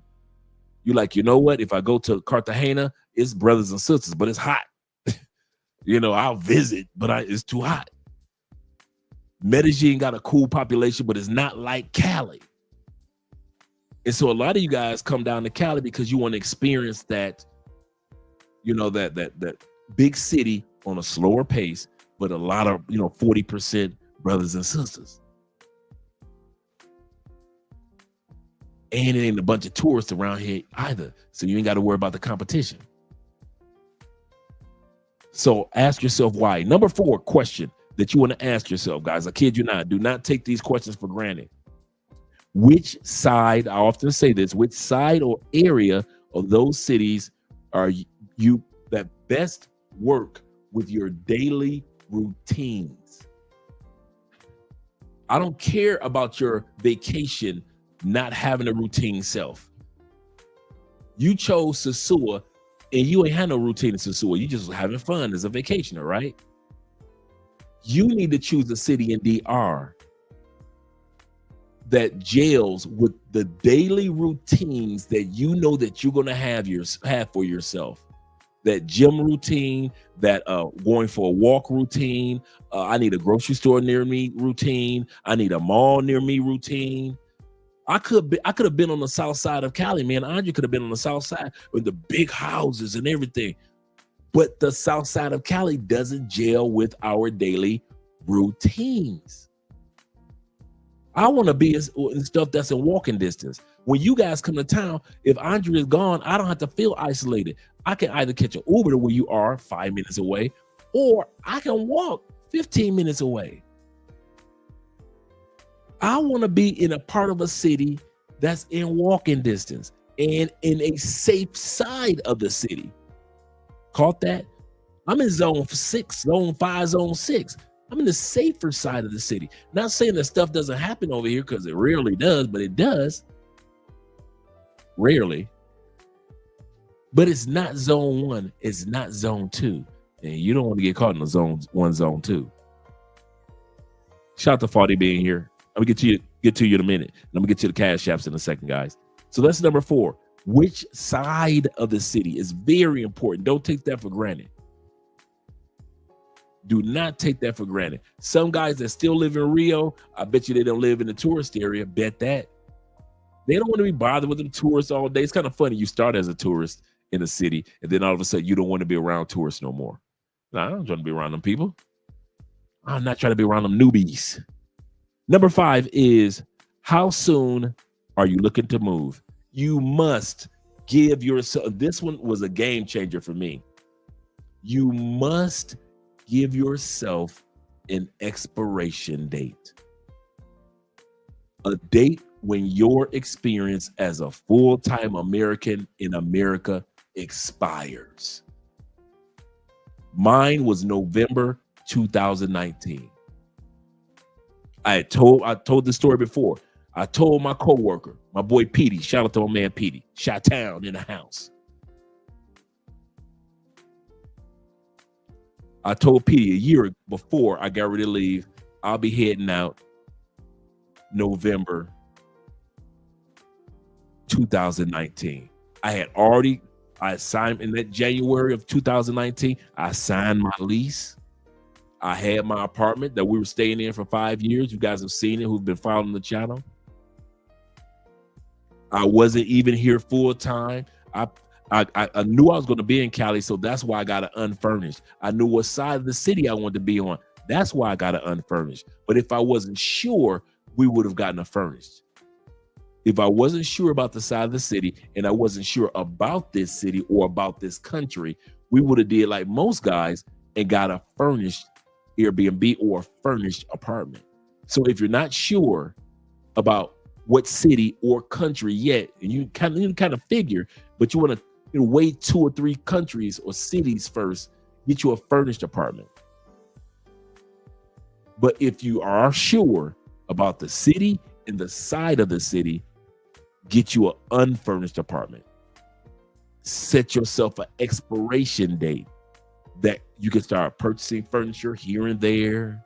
You and your lady friend can make sure that your apartment is furnished. So when your expiration date comes, you get your ass up out the United States. And I'm gonna tell you why I said it like that. Because that's what my man Petey told me. I told Petey, Petey said, this was October, right? Check it. Petey said, hey, Dre, you excited? I said, about what? He said, you leaving next month, man. You said you leaving in November. That's next month, player. I said, man, I was thinking, if I stay till January, I could make another 5, 6, maybe 10,000. Petey looked at me and said, brother, if you don't get your ass out this country and go home, that's exactly what he said. If you don't get your ass out this country and go home, you gave me an expiration date, brother, a year ago. Your expiration date, brother, is next month. Get your ass out of here. One of the reasons why you'll see yourself lingering longer in a country because you never set a date. And I'm not talking about to the day. I'm talking about at least the month or at least 2 months. Like some of you guys may say, you know what? In 2026, between maybe July and August, I plan on being there. Give yourself at least the months. You don't have to put the days, but at least the months. Let that be your expiration date. I promise you, that will motivate you to find your spot. It will motivate you to make sure you got all your paperwork taken care of, like for your visas.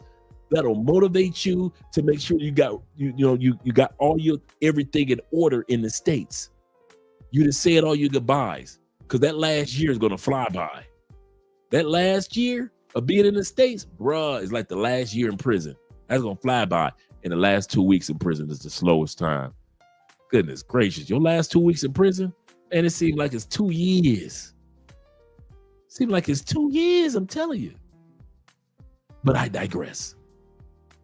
I promise you, the greatest gift I'm giving you guys on this list of 7 is this one. Set yourself an expiration date. The year in just at least a 3-month window. I don't care if it's 15 years from now. Set an expiration date. There's 15 years. Watch how fast those 15 go by. Any of you dudes as parents can validate. All you parents, you can validate that 15 years go by. You was holding that baby, then 15 months came, then that baby turned 5 and you was holding his hand. Next thing you know, you playing video games with the baby is 10. Next thing you know, you give that baby advice about ladies. That baby is 15. Next thing you know, that baby is 20 and got his own kids. All you parents can validate. Time goes by like that.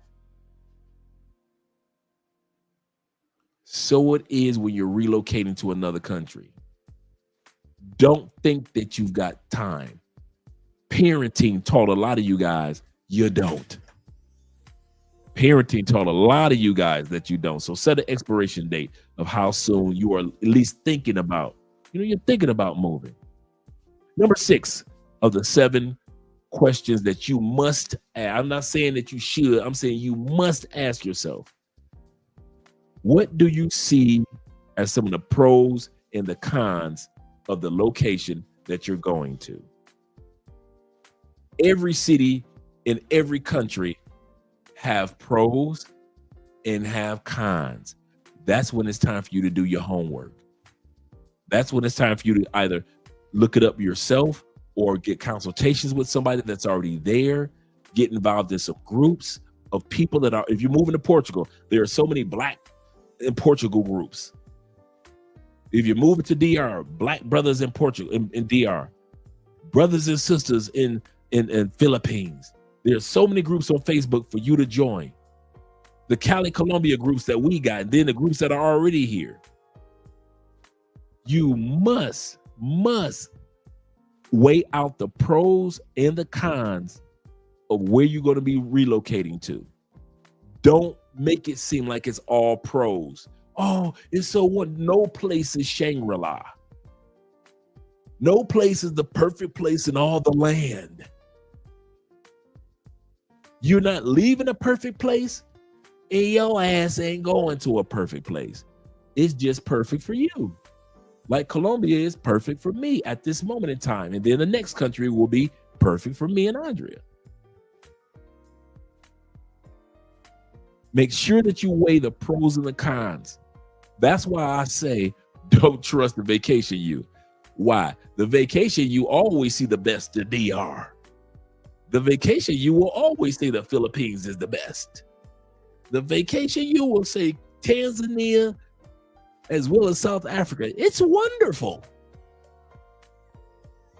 If you're going to go to Africa, you got to consider that will the electricity go off in that particular city at a certain time on a regular day? How's the water in that particular city? Is it clean?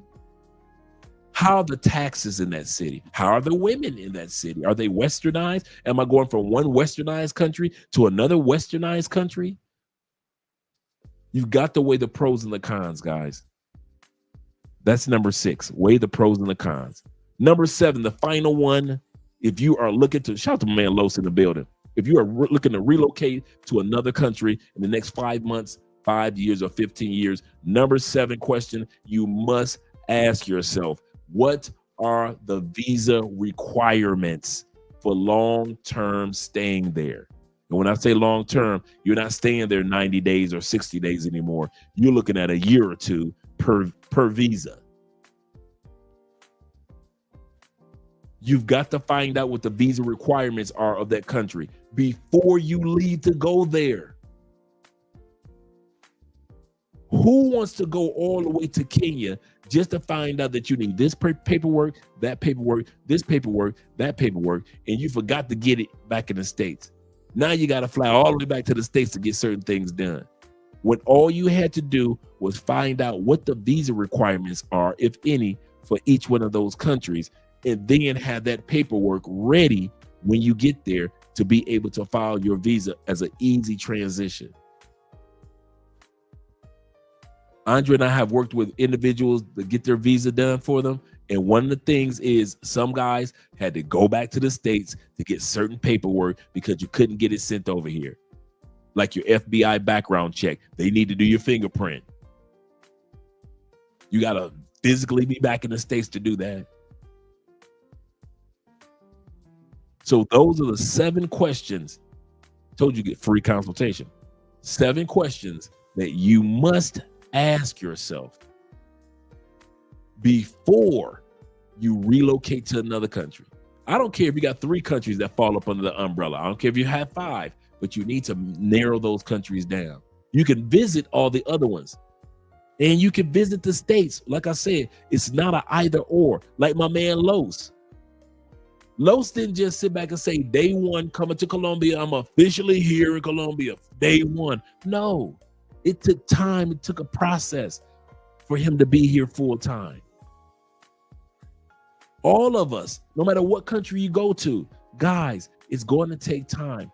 You are right on track. If you look at the watch of your relocation, you are on time. I know you might think, man, I ain't gonna be gone till 7 years. You're on time. That gives you time to go look at other countries and see which country works best for you. And now you found a country, and all of a sudden you will notice that 7 years has flown by, and it's 2032, and you are living in the country that you want to live in. Kid you not, guys. Kid you not. Let's go back to right here to my brother Fadi in the building. Shout out to you being here, brother. He say, why do your recon blind? Do as much research, before you head down. Start with a comprehensive consultation. Absolutely correct. If it's not me and other individuals, please do your consultations and work from there. More detail is better, and it saves you a world of headache. A world, dude. When you got dudes that are boots on the ground and you got consultations, bruh, I'm telling you, a world. I'm in the grocery store, not even an hour before the live stream, maybe 2 hours. I'm walking out of the grocery store, and Andre, I look, what's up, brother? He said, oh man, he was with another dude, right? He said, Dre, oh man. I said, what have you been up to? He said, man, I came down here. I never left. He said, that consultation you gave me was right on time. He said, and I got my visa, and I've got another visa. And this was 3 years ago. I picked this brother up from the airport 3 years ago. He made sure that he took care of everything. He had all his paperwork with him. So when it was time for him to file for his visa, he didn't have to go running back to the States to get this or get that. He had everything that he needed. There are so many dudes down here, man, that I always think that they gone back. They ain't going back. These dudes are living regular, everyday lives off camera, and you never see them. You never see these dudes. These dudes are happy as can be in their countries.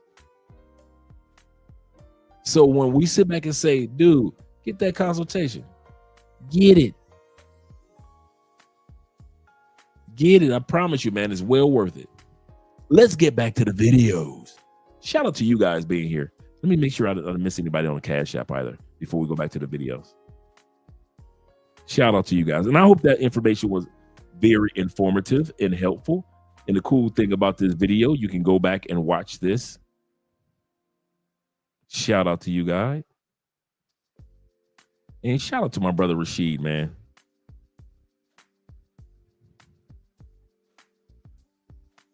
Let me go here. I'm just all over the place. Get together, Andre. Get it together. Shout out to my man Rashid for the engagement. Shout out to you with the $20 love. Appreciate you, brother. I really do, more than you realize. And my man Tori, shout out to you with the $10 love. Appreciate you as well, brethren. Appreciate you as well. Let me get all this in order. And right here, make sure I didn't miss anybody. Let me close this out, then reopen it.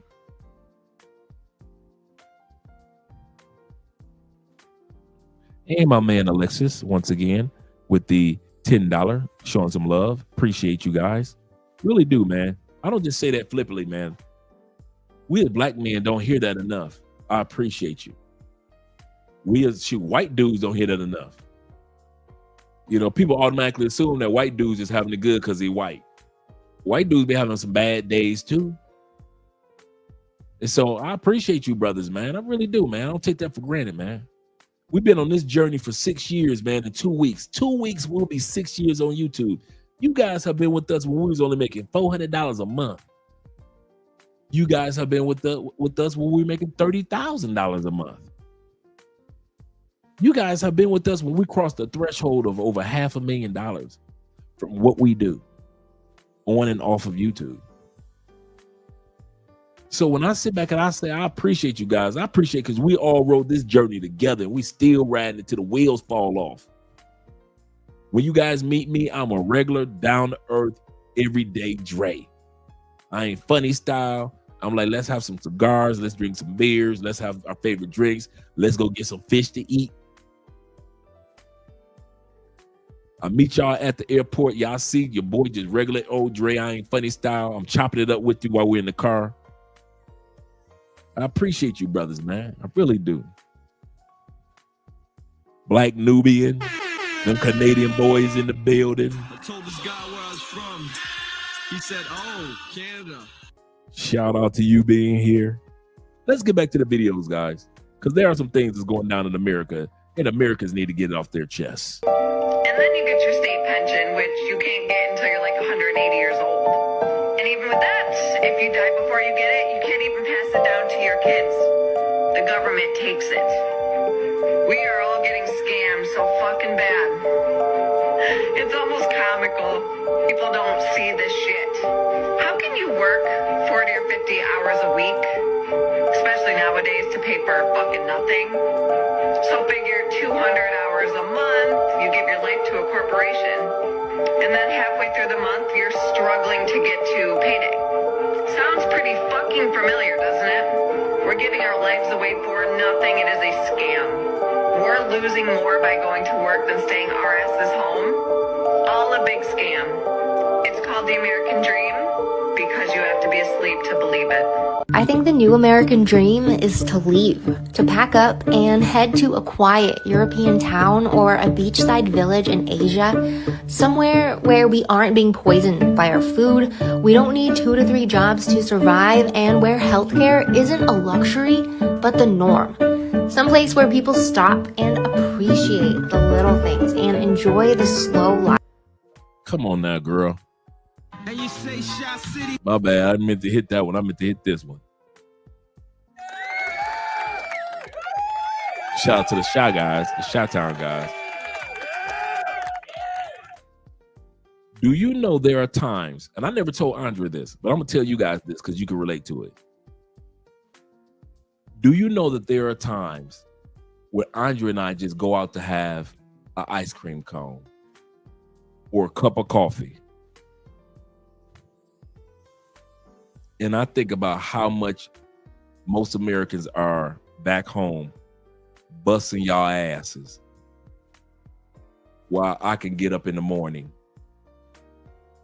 and do what I do as far as doing homework for Theo, write books, or just sit on a bench.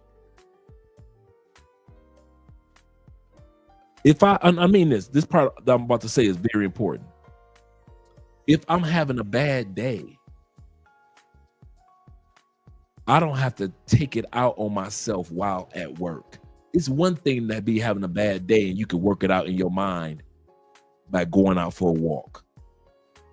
It's another thing to be having a bad day and you still got to be at work, whether you own a business or whether you work for somebody else. This young lady is 100% correct. There's some things that just cannot be bought. I know some of you guys got some big houses, some big bank accounts. That moment with that damn ice cream, money came by. That moment with that peace that you get, because she's sitting back in just a regular shirt and some regular shorts and got her little white girl sandals on or some Crocs. She ain't got to worry about back in the States, no damn Birkin bags. She ain't got to worry about the Versace this and this brand and that brand. Bruh, it feels so good to live in a country where a chick will holler at you with all you got to do is have a clean shirt on and a clean pair of jeans and you smell good. You can have some clean Chuck Taylors on and them mugs just as beautiful to them as some damn LeBrons. It feels good to be in the countries, man.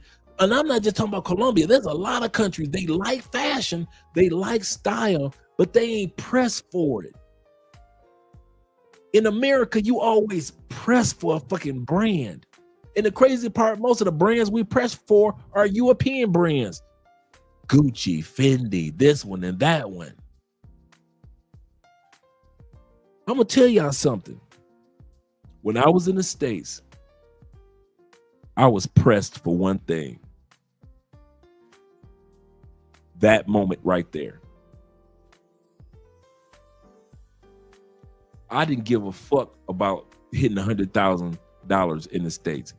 I didn't give a fuck about hitting $100,000 outside of the States. When we hit it, I didn't care. I wasn't even we made $100,000 this year. We made like our first time making $100,000. We hit $109,000 that particular year.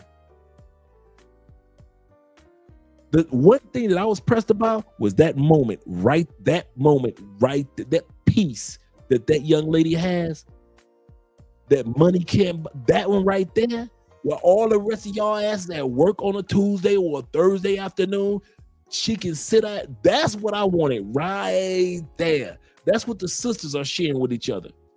The moments just like that one. I didn't care about no bunch of bitches. I didn't care about none of that. This is before I met Andrea. I wanted a moment that was peaceful. It's so freaking hard for a black man to finally have, it took me 50 fucking years to finally find peace. Not because I was in Colombia, but because I was out of that motherfucker red, white, and blue tattooed country. I'm gonna say that again. My peace wasn't based on Colombia, Italy, Spain, parts of Africa. My peace came the moment that plane took off and left that motherfucking country in my rearview mirror. All the stress disappeared at 20,000 feet in the air. By the time I landed in a new country, all the stress was already gone. And if you think I'm kidding, how many of you in the comment section, every time you went back to the States, that stress returned as if it was waiting for you at the airport, didn't it? You went to DR and that stress was gone. You didn't ask where it went to. Soon as you got your ass back on that plane and you landed, that damn US stress was waiting. Hey, where you been? Hey, tell me about your trip. Come on, buddy. I've been waiting for you. The damn stress in the United States be waiting for you at the airport. As soon as you land, all of a sudden you start feeling your body, your guts, and you're like, something ain't right. What happened? And you realize how much peace you had in another country when you get back to the States and realize how much fucking stress you had waiting for you. Like a damn Christmas gift. Like, here's your Christmas gift, sir. Like a coupon, like a free meal. And what would you like to go with that stress? What are you drinking? Well, we're serving our stress here for free. I swear, dude, that fucking stress, that dude, after my first time leaving the United States, it wasn't hard to leave the other country. It was hard to enter back into the goddamn atmosphere of that country. I felt like an astronaut that went out into space and discovered some new shit just so my goddamn plane, my rocket, could go speeding back into the atmosphere of that country. And I love the United States. So anybody that say, well, you be hating on the US, stop it. Every time somebody tell the truth about the United States, America's always going to be bitchy. That's why y'all ain't going nowhere. That's why nobody worry about Americans. Nobody in the world worried about Americans. Why? Because y'all ain't going no damn where. America's one of those countries you can cuss at y'all asses all the day long. The most y'all gonna see is what? The military. That's it. But the average American ain't gonna get his ass on the plane and ain't gonna do shit. Y'all ain't going nowhere. So stop it. Ain't nobody hate on America when they tell the facts. He said he ain't lying. He said when I came back to the States, the air was rank with ghetto energy. Dude, that goddamn landed in Miami.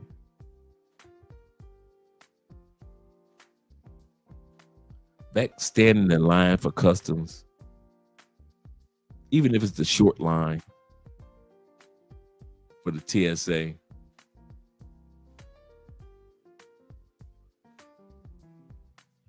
I swear I want to turn back around and walk on that plane.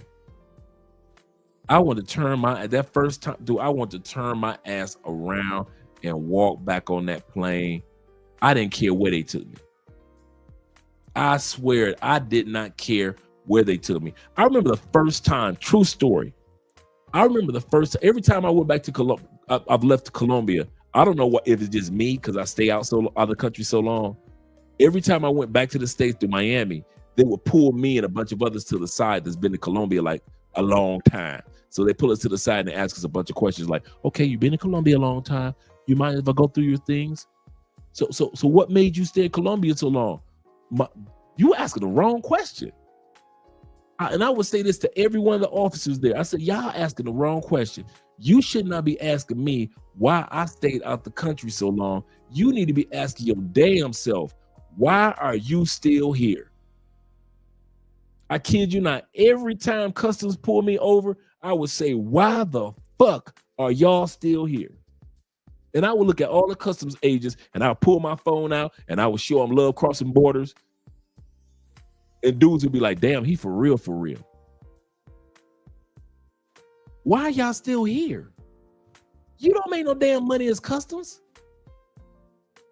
You don't make no money. So don't act like you're here for the balling. You've been in that same position for the last 10 years. So don't act like you getting that promotion. Why are y'all here? Why y'all going through my shit? Could y'all answer me why y'all still in this motherfucker? And by the time I get done, every time I will have their ass subscribe to the YouTube channel. Every one of them in customs. I've had I would go down to the city county building. I remember one time I went to the city county building. You would have thought I was a real astronaut. I was in the city county building and I had to go through security check like everybody else, put your stuff in the basket, go through the conveyor belt, blah, blah, blah. And so I was talking to security guards for a second. And I know how it came up about me living in Colombia. You'd have thought I was a goddamn superstar. Man, next thing you know, I had 4 or 5 security officers standing around me, get my connection phone. Dude, hey, bro, I need to talk to you. I need to get the fuck out this country, dog. Dog, I'm going to reach out to you. I'm going to email you, man. I'm for real. Black dudes and white dudes. And that happened to me a couple times.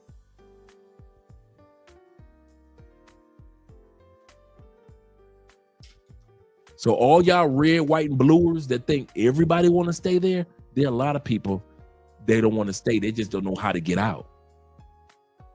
Because they've only seen other countries from the vacation perspective. So they see very few of us relocators. But I'm going to tell you something. For real, that was me.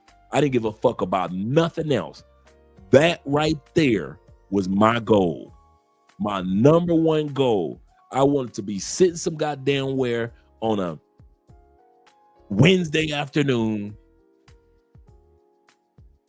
eating some motherfucking ice cream or drinking a bottle of wine, meeting with you guys, getting off the plane. I can hang out with you guys. You might be coming on vacation. I'm here on relocation, and we're hanging out. We're smoking cigars. We're drinking beer and just having a good time. I ain't got to worry about no goddamn clock, no motherfucking boss getting on my goddamn nerves. That's what I was looking for. So all you guys that are still in the States that got more money than I got and had when I left, shit, I don't see why you still in that motherfucker. I swear. Whatever your moment is, find out what that thing is that you want to see or experience in another country. Let that be your motivator. This ice cream moment, this moment of peace as a black man, that was my motivation. I wanted to be a black man that had peace. I want to finally know what it was like to be black and have a fucking peace of mind. I didn't have to worry about every fucking day somebody reminding me I'm black, you black, you black. Don't forget you black, you black, you black. Black people, do y'all not know y'all get on my fucking nerves? There are black people that get on my nerves with just reminding me how fucking black I am every day, as if I don't already know this. Every day is, bruh, the history of our blackness, bruh, our rights as black people, bruh, you need to stick together because we need to unify as black people. All fucking day, the music, the people. I know I'm black. Can I just be Andre for one day? I just want to be Andre. I don't want to be black. I don't want to be white. I don't want to be nothing else. I just want to be, for one day, can I wake up in this damn country known as America and just be regular ass Andre Spence? No, because a white dude gonna remind me that I'm black all day. Police officers gonna be reminding me that I'm black. My damn salary, my wages that I get paid, because the white man get paid more than I do. My goddamn paycheck gonna remind me that I'm black. The neighborhood that I lived in, because the white man across the street got appraisal for his house for $300,000, but they gave me appraisal for $275,000. They go remind me that I'm black. If I go into a damn store and I decide to walk out, my mind subconsciously thinking, do they think I just stole something because I just walked in and walked out of the store? Don't give a fuck. I got tired of all fucking day, every day. Is something reminding me of blackity black, black, black. I know I'm black. Now I got peace as a black man. I got peace. Now, do I live in a country where other black people got issues, Afro-Colombians got issues? That's they shit. I have nothing to do with they picket sign and they bullhorns like they had nothing to do with our picket signs and our bullhorns. This is my turn to sit back and let somebody else do the civil rights marches. Smoke a cigar, drink some bourbon and brandy with you guys, and let them do their march. I ain't marching with them damn Afro-Colombians. That's their march. It's their turn to march. They march. I ain't been here for their history. I'm gonna sit back and enjoy. Like she got her ice cream, I got sitting back. Let them people march. Go ahead, my sisters, my brothers. Go march your asses on you with your fat, sexy asses, with them beautiful afros. Go ahead, my sisters. That is not my job to be coming to another country, talk about, so what plights do y'all go through as black people?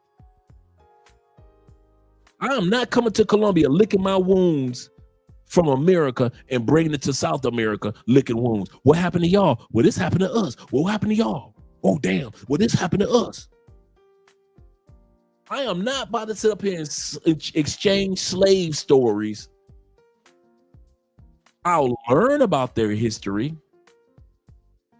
I'll embrace their music, their food, the culture, but I am not about to put up no goddamn picket sign because of what Afro-Colombians are going through in their country, and I ain't had shit to do with it, and I wasn't around for it. No. I'm gonna sit up here and enjoy this goddamn cigar and this damn brandy with you brothers.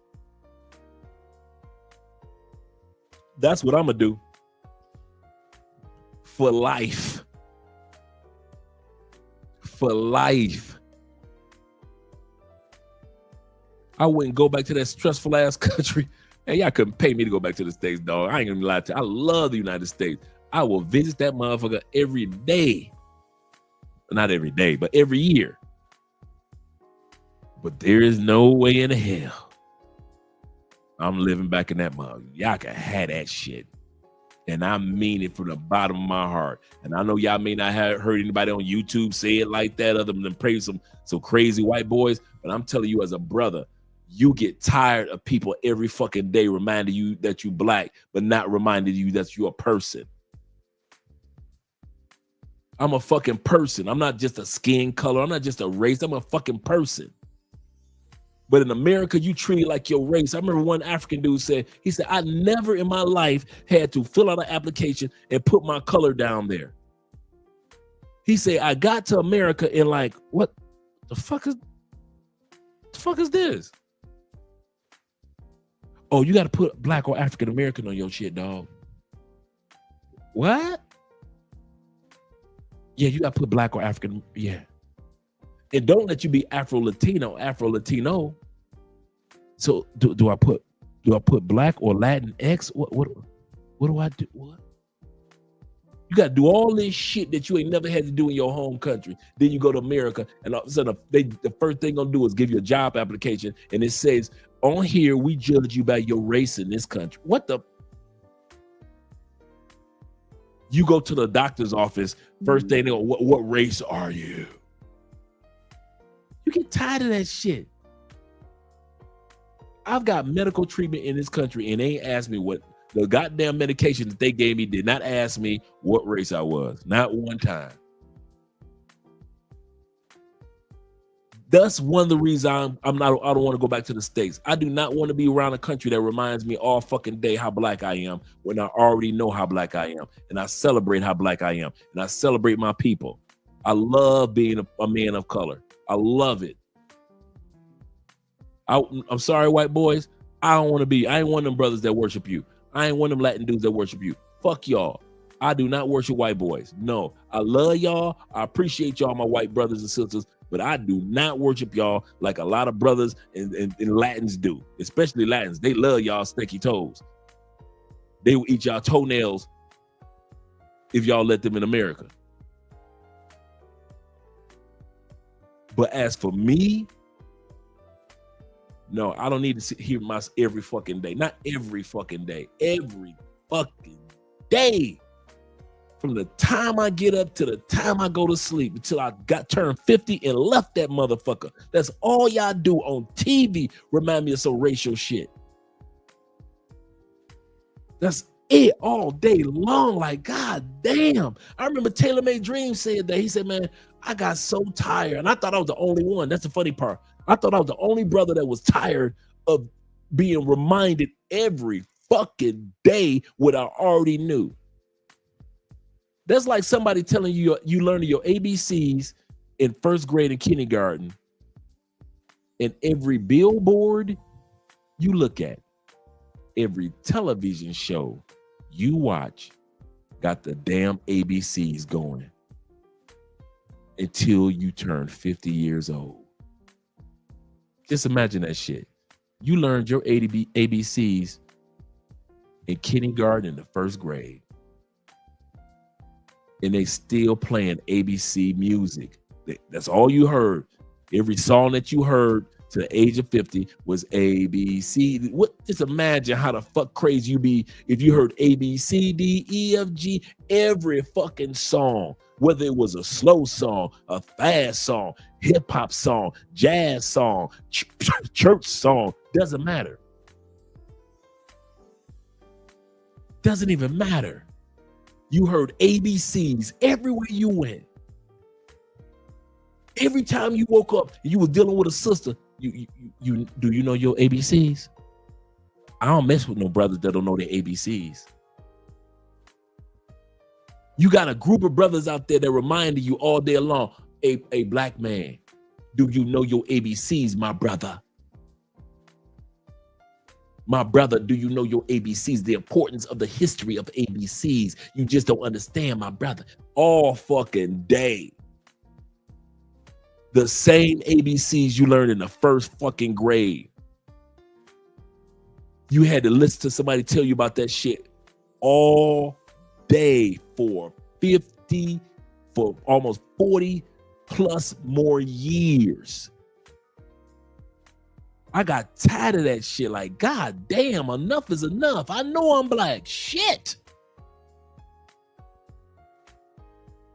I can't even read a black history book and just enjoy the history of our people without y'all remind me of the shit that's going on. Hey, turn the news on. Goddamn police doing this to black people. They've been doing that shit from the time of the Klan. When was the time period white police officers been the shit for black people? When y'all gonna walk around with make police officers great hats on it? Make police officers great again hats. Ever, black people? Have y'all ever had an era where white police officers was ever great to us? Oh, never? And you never will. Get the fuck over it. Stop waiting for that moment of kumbaya with your local police officers. Them motherfuckers say, all you ex-police officers, I'm talking to y'all too. And y'all ain't never kumbaya with the communities. Never. You ain't never kumbaya. A few officers here and there. On this channel, we talk about the norm. I'm talking about the masses of police officers. Blacks, whites, Latins. Y'all asses ain't never kumbaya with the black community. You never have from the time of the Klan until now. Ain't none of y'all asses, you black police officers that's retired, you ain't never in masses kumbaya with the black community. And you never will.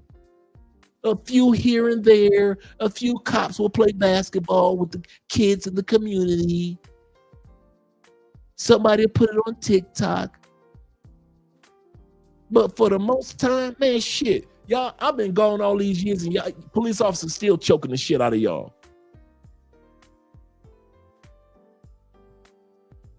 I am not about to sit up here and put my cigar down and put my brandy down and pick up a bullhorn again. I used to be you think I got a big mouth now? Man, when I had that damn bullhorn I'm standing on the goddamn streets of hot ass Tampa with the damn bullhorn for my people. Hot as hell. Saturdays. I'm not carrying no more bullhorns. All y'all in the United States that want to remind each other how black y'all are every day, have at it. If the Afro-Colombians want to do it, have at it. Andre, I already know that I'm black. I enjoy and love being black.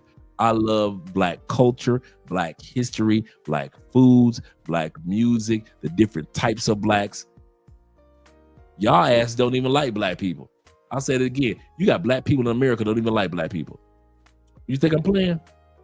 Let Afro-Latinas walk up on y'all asses. Sisters will cuss out an Afro-Latina and tell her she ain't black because you Latin. She 4 shades darker than you, bitch. How the hell she ain't black and she 4 shades darker than you?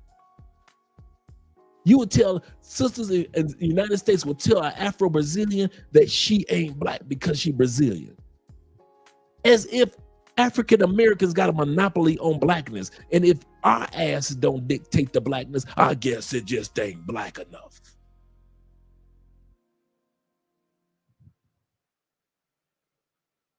I got tired of, if you black, you got to be living in poor neighborhoods. That's the only time they ever talk about what's considered a black neighborhood. It's always got to be the poor areas of town. Yet there are a lot of pockets throughout the United States where black people are flourishing, but they never want to call those the black neighborhoods. They always want to call some hood ass shit the black neighborhood. We need to help the people in our hood. Well, our hood is also some of the nice areas of a country too. There are black people that own lake acres and land together. Those are black neighborhoods too, but y'all don't want to talk about them. Y'all always want to use the term black neighborhood when it comes to some impoverished shit. And I got tired of it.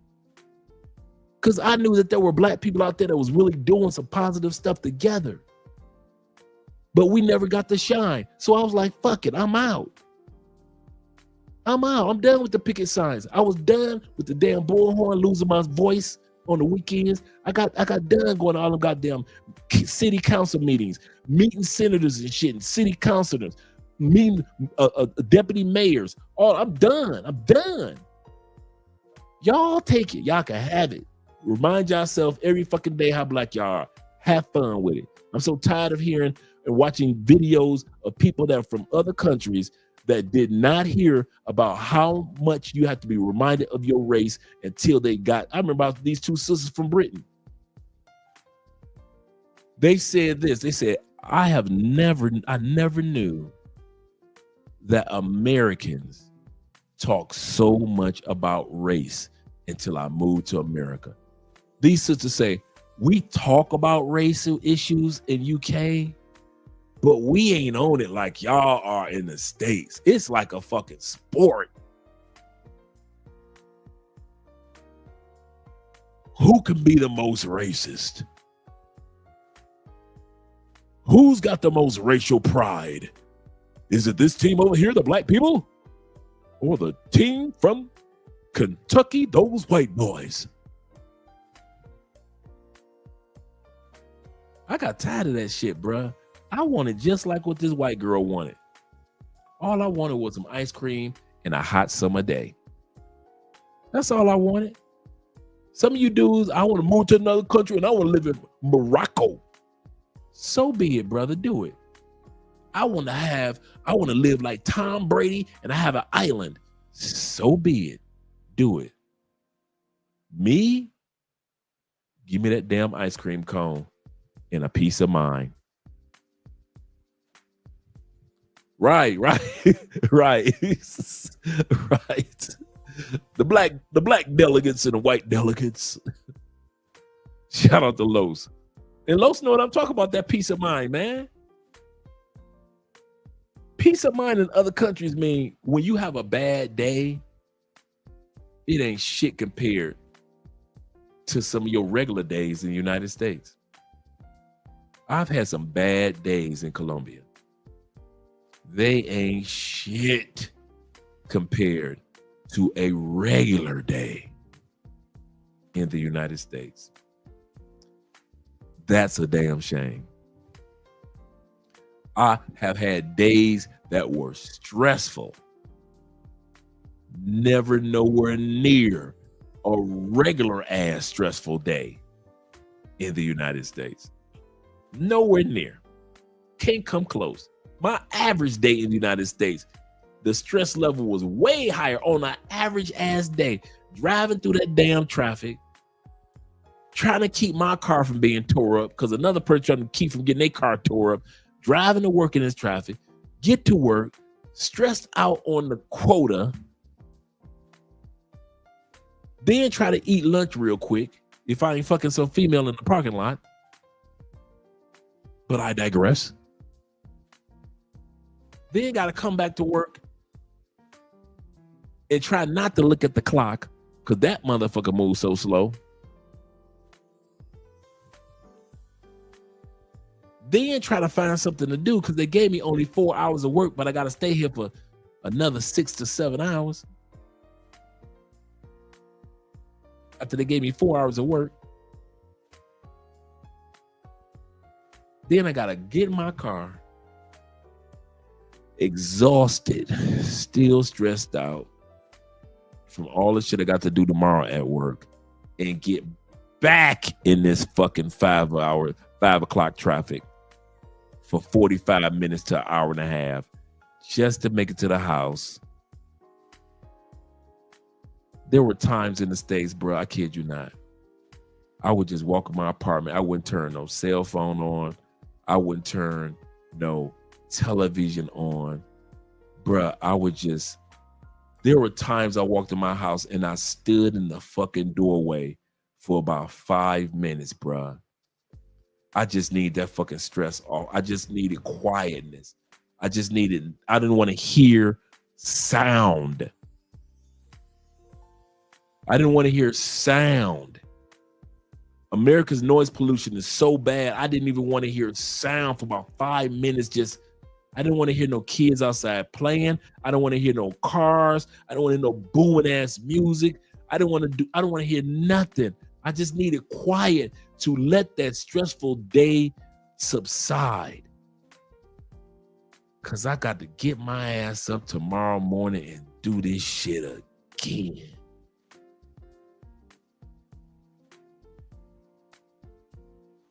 So when I tell y'all about that fucking ice cream cone moment, how many times have y'all seen me come on this live stream and I forget what day it is? Y'all see me do that all the time. Because when you live in another country, come on, Los. Quiet Storm, T-Mac, no. All you brothers, them damn days run together. It's just one long ass day. You swear up and down it's Tuesday. Man, it is Friday afternoon. But since you're not on a clock like everybody else and you dictate your own time, the days kind of like run in just together, as if come on, T-Man, as if time was just an illusion that somebody created for workers. And since you're not a everyday 9-to-5 worker anymore, the illusion of time doesn't exist. And you just forget days. You know, Saturday feels like a Wednesday. Wednesday feels like a Friday. Friday feels like sometimes a Sunday. And kid you not, man. If it wasn't for this damn whiteboard, man, I'd have missed out on a lot of y'all consultations. Because I will swear it was a Monday. Consultation is on Thursday. I'm thinking I got 2 or 3 days. Andre, it is Wednesday. You got a consultation coming up. Oh, do I? If it wasn't for that damn whiteboard, man, I would forget about a lot of y'all consultations. Why? The days run together. They bleed together. Like Gregory said, hey, Dre, we getting together on Monday. I put Gregory on the whiteboard. Why? So I can remember, because that shit, the days just bleed. And some of you guys can't attest to that. You're like, what the hell are you talking about? When you move to another country and you had that ice cream experience like that white girl, you will know exactly what I'm talking about the days bleed together. GJ says, you forget the days because your ass old. Nah.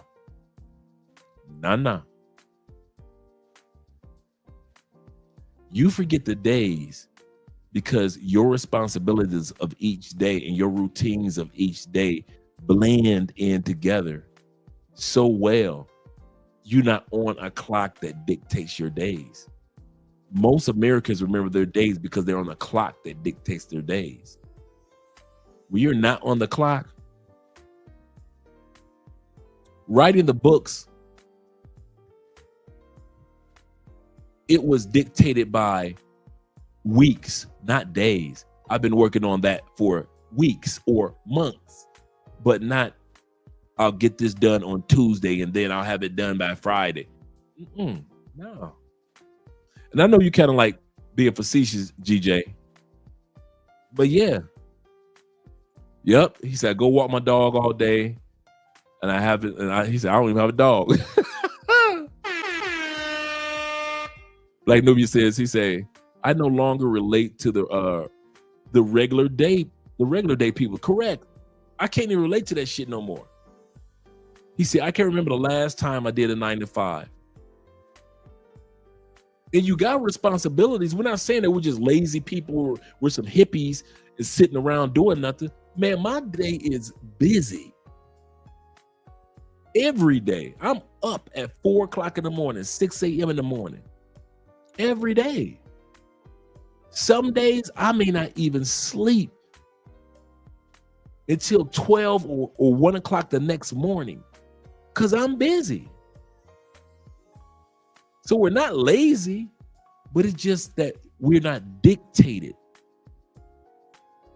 I use that word on purpose. Nobody's dictating our time. And that's the difference. He said, that's how you know you're enjoying life. Absolutely correct. Absolutely correct. That is so true. So true. He said, my last 9 to 5 was 2019. So was mine. So was mine. My dog Petey told me, Andre, get your ass up out. Get your ass out this country. Get your ass out this country. Let's continue on with the video. A safe place where the community comes together and supports one another. We've been misled to believe that life is about enduring our circumstances and place of birth, but it is not a requirement in life that you have to stay in the same place you were born and spend your life struggling.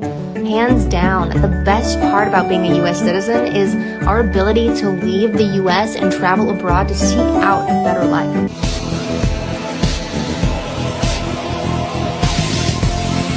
She moved to the United States. Now this is what she's experiencing.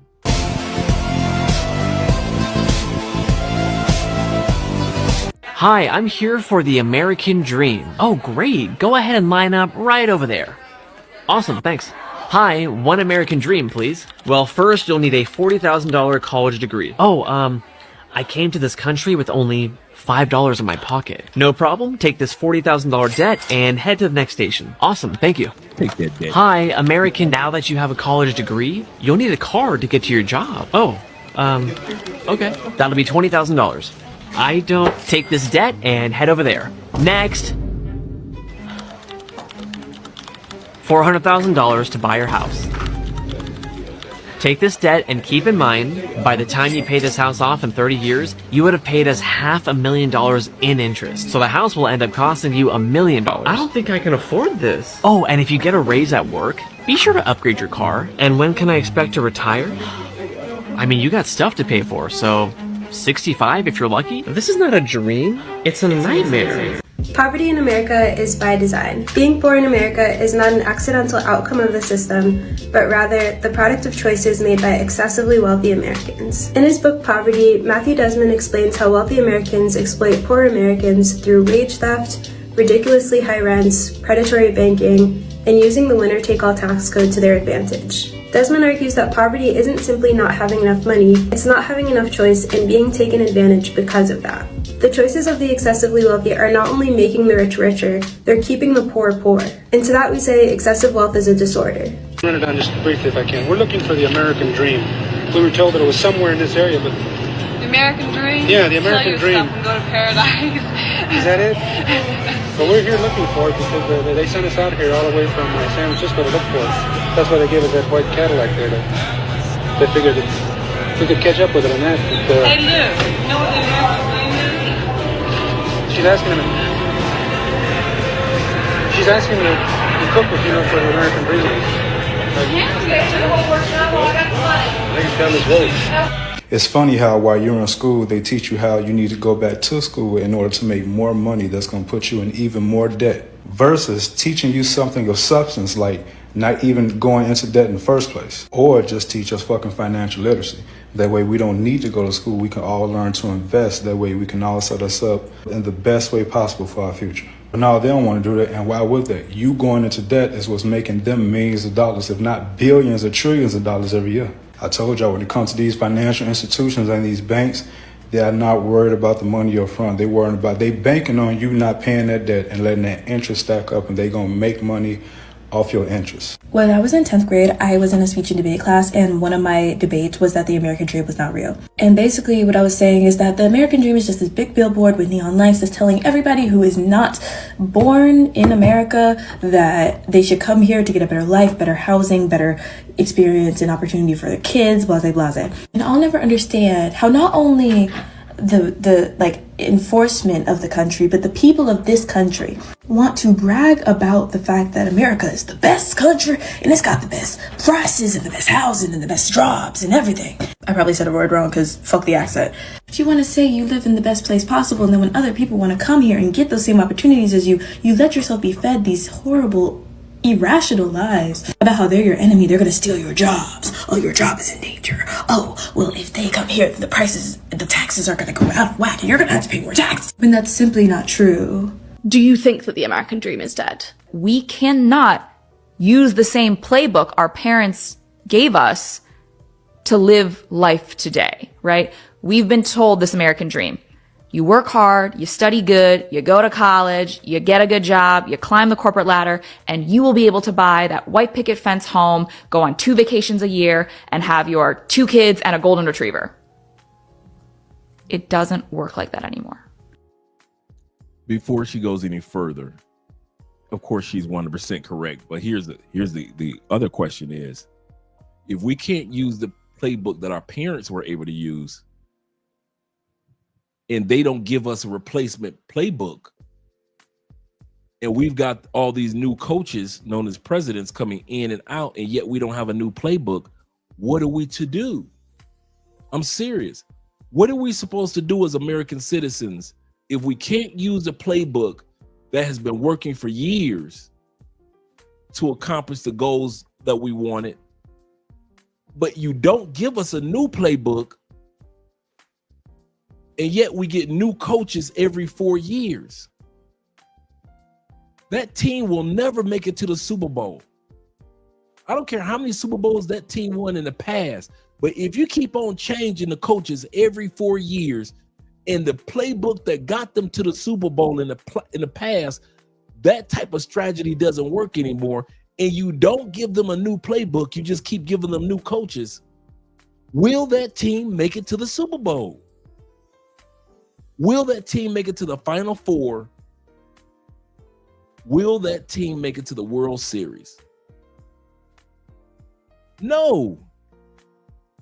Too many personnel changes. The old strategy has been thrown out, and yet there's no new playbook. But yet they want you to not change teams. Y'all catch that? You're getting an offer from another team that's better than what you have right now. And yet the fans tell you you're a traitor if you leave that team, known as the United States of America.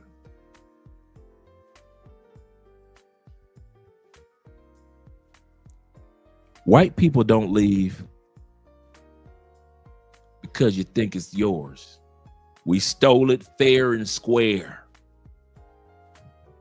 We were the ones that brought the diseases and infested the Native Americans. The few blackies that were here, well, they help us buy slaves.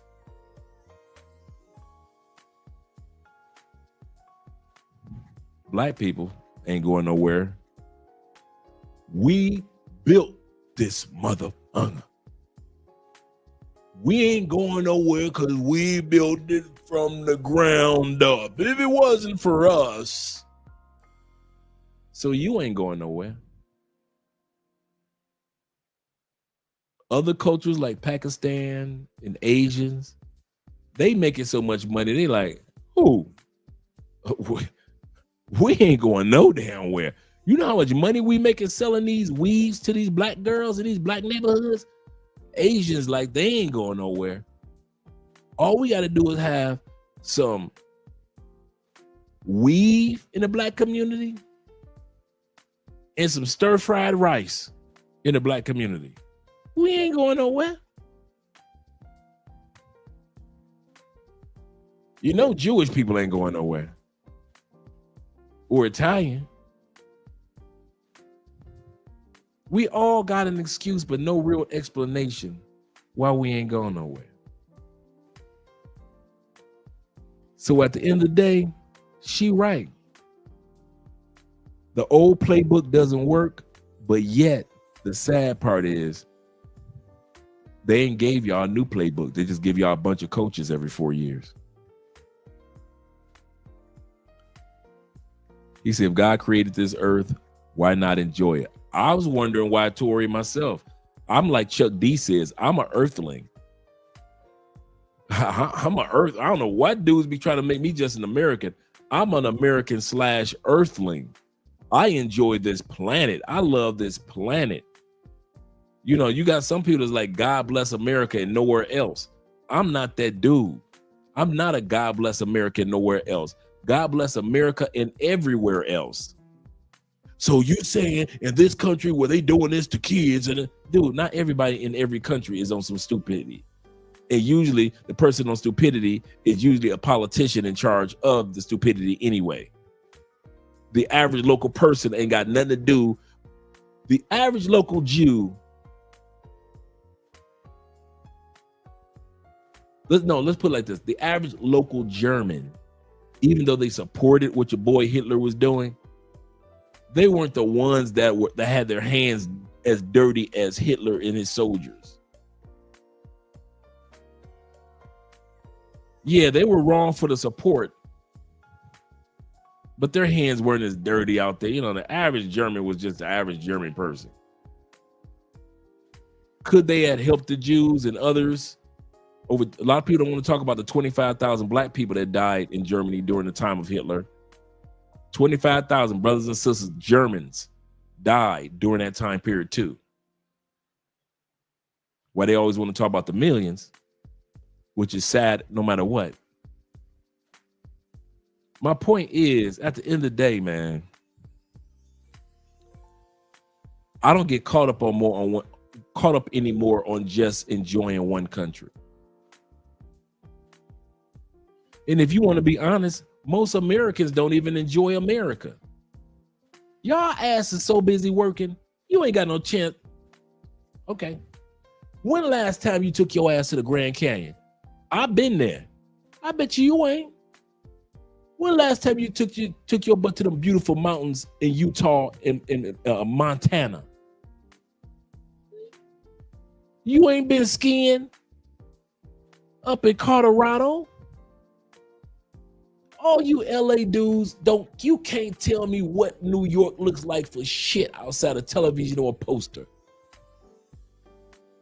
All you New Yorkers, you ain't never drove a car up the coast across the Golden Gate Bridge from San Francisco to Oakland.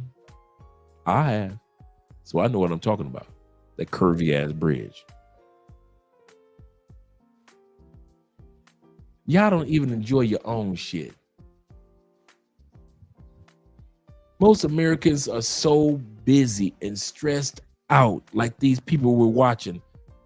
Y'all ain't even got a chance to enjoy your own shit. Let's say Americans don't leave and go nowhere. Y'all gonna live and die and not see shit in your own country. In your own country. You got 50 states that are the size of countries. They could have easily named the United States the United Countries of America. That's how big many of the states are in the United States compared to the countries of Europe. Y'all ass ain't visit. I bet you most Americans ain't even been to 6 states. I'll put it down to 3. I'll say most Americans ain't even seen 3 goddamn states, 3 states in a lifetime. Y'all ain't going nowhere in your own shit.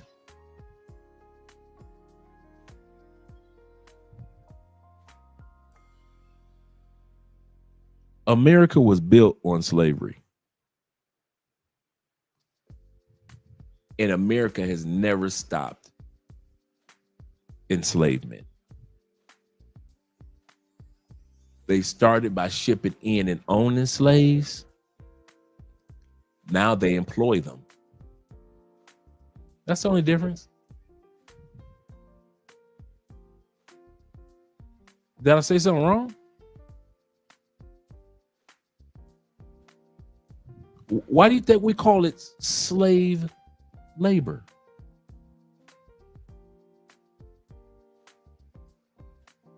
You telling me that you getting the money that you deserve? You've been at that company how long? 7 years?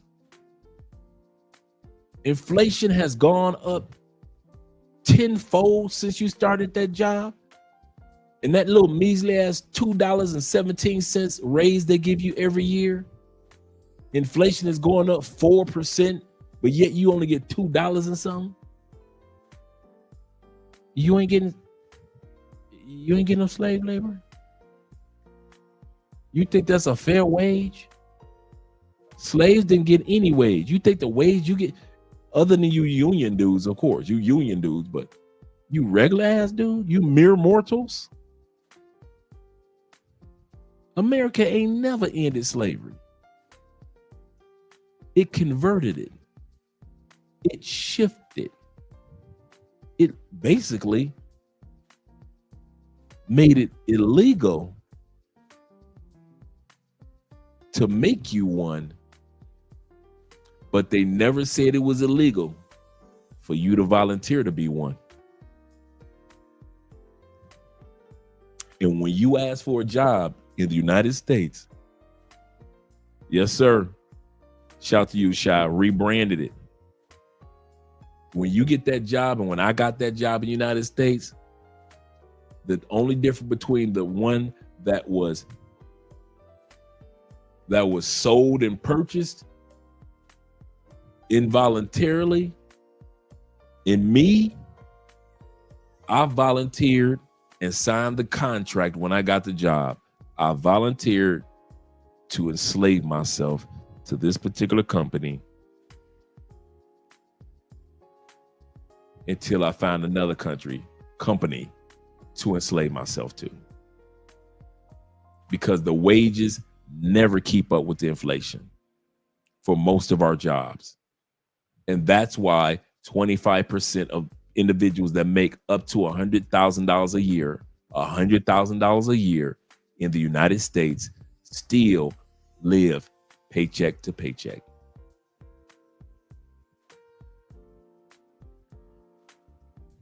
So you can make $100,000 a year in the United States and you are still a volunteer slave.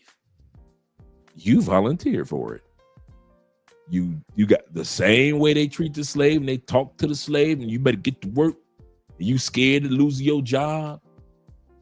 That same stress. I know it's not as bad, of course, it's not physically as stressful, but mentally it can be taxing. You got to drive your ass through that traffic and you fussing and cussing at your wife and kids back home because your wife, she signed the same contract, so she working as a slave, you working as a slave, you raising kids to go to college so they can get the same slave labor and that same debts like my man was talking about. You're going to need a car. You graduated college with a college debt. Now you got a car debt. Oh, you're going to need a house. That's $400,000. take some more debt. America's never ended. Don't you ever think America's ended slavery. Ever, ever, ever, ever. They got it in the prison systems based on the 14th Amendment, and 13th Amendment, and they got it outside, and it's called the average American worker. The average American worker. Don't y'all ever forget that one. America, and this has been set up for years. For years. You cannot save your way to rich unless you are making upwards of $500,000 a year. You cannot get there through saving. The American dream is just that. It's a dream. It's a dream. Could buy a house. First generation. It's not attainable for me. It's not attainable, I don't think, for many millennials. My sister is on that cusp of Gen Z millennial, and like it's gone for her completely. Her goal is to own a home, and it was to own a home 5 years ago. I feel like we're going to be 50 by the time we buy a house, if this is the trajectory that we keep going on. If we could buy a house, let's say we're in our budget close to the areas and where we want to live, like it's like a 1-bedroom, like 560 square feet.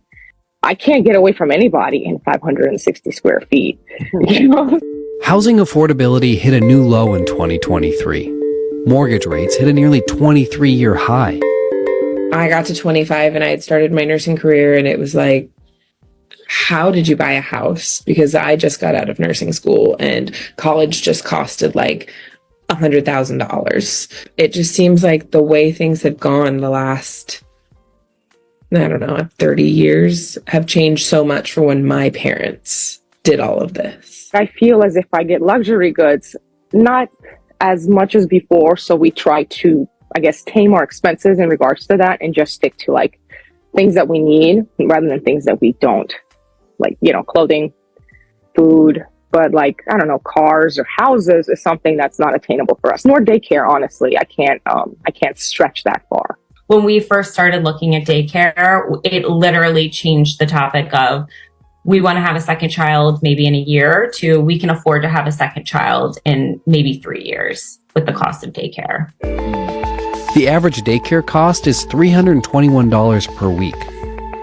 The average nanny cost is $766 per week. 5 generations of my family have been in California, and I'm the first generation that has not been able to buy a house by like 25. I'm the first generation who also didn't have a baby until I was 30 because it seemed financially unattainable until that point. Our son is 2. We're okay right now. Hey, Bobby, do me a favor. Let me know what you mean by, because just remind me what you mean by trade, like stock trade, or what type of trade are you talking about? Just refresh my memory. Now, but if we add another child to the mix, whether that's fostering or having one of our own, can we give them the same, I guess, love and attention and, you know, I guess, luxury goods that he or she would need? And we can't answer that question. My husband and I spend a lot of time stressed and worried about making sure we're making ends meet.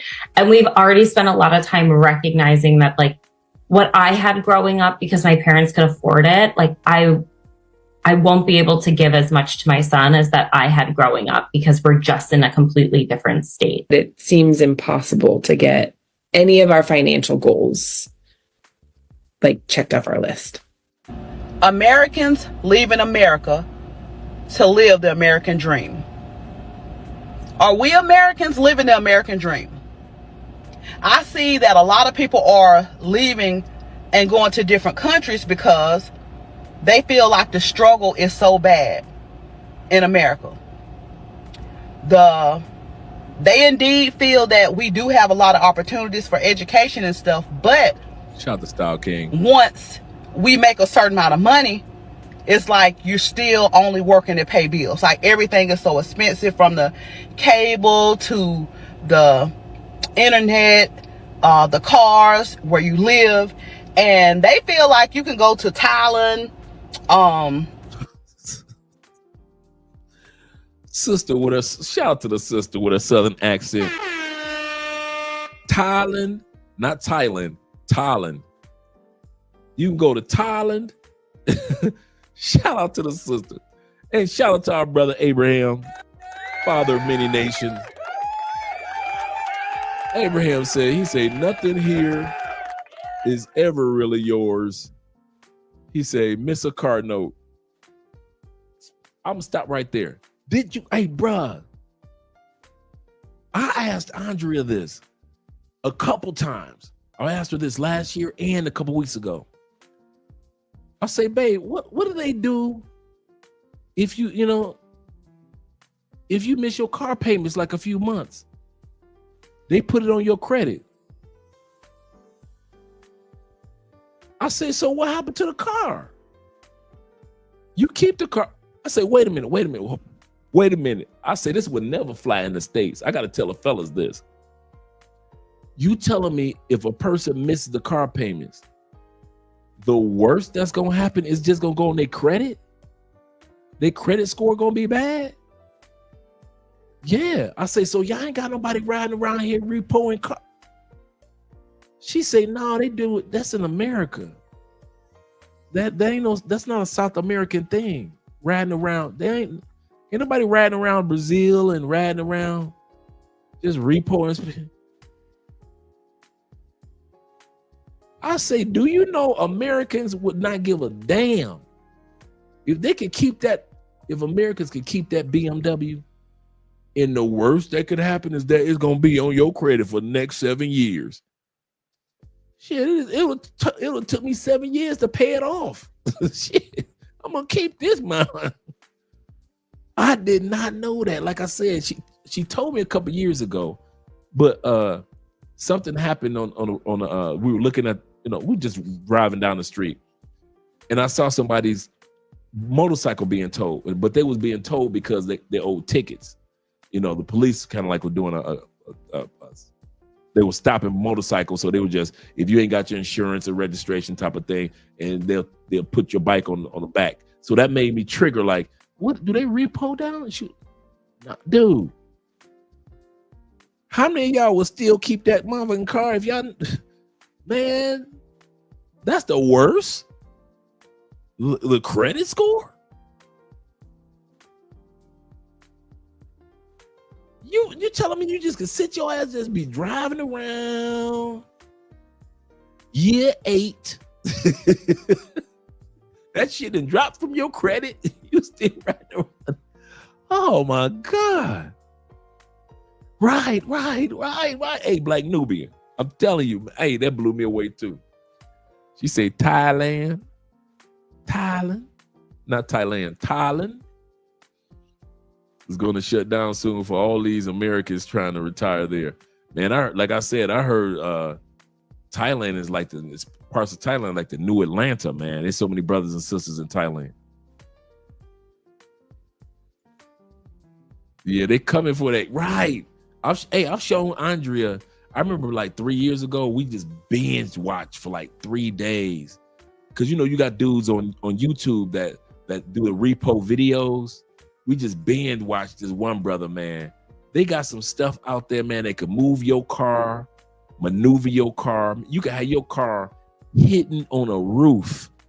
They got equipment that can take your car off the top of a roof to repo your shit. Man, I mean, they the technology that's out there now, man, just for repoing. You said Pookie about to go down to Colombia and get a bit. Facts, bruh. Facts. He says it's gonna be a lot of late payment, and it not gonna be. It already is. They don't think about. They don't repay. They don't even repo the bikes. You got these people, and I asked Andrea this too. I said, how many of these people on bikes riding dirty?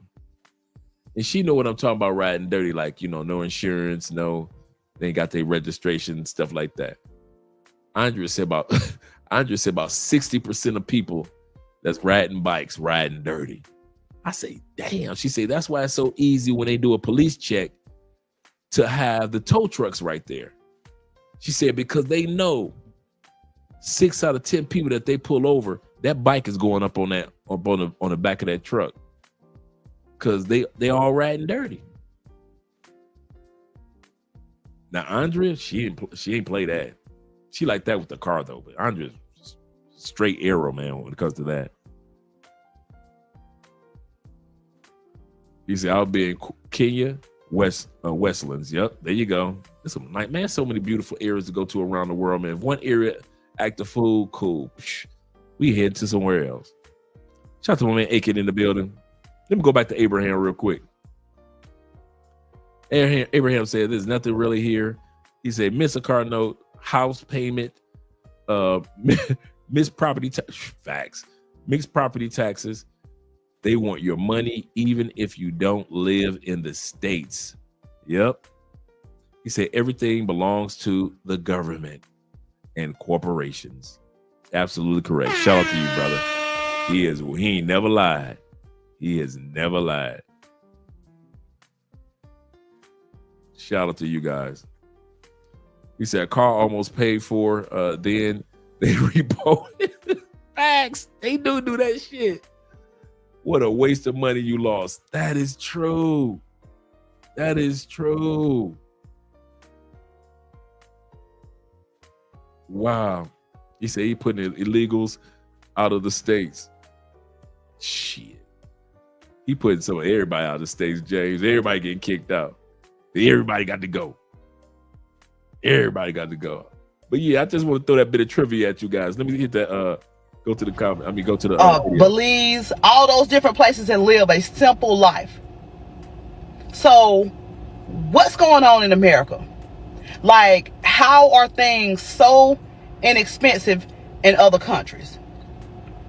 The rent is so high here, when they like the rent in those different countries are little as nothing.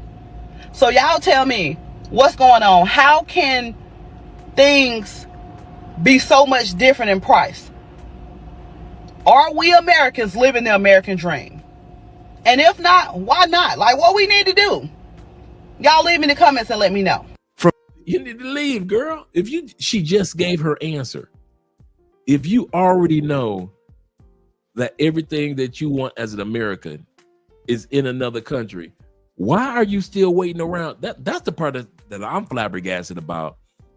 They see us, guys. They see our videos. They talk to us when we go back to the States, your family members. Why haven't they left?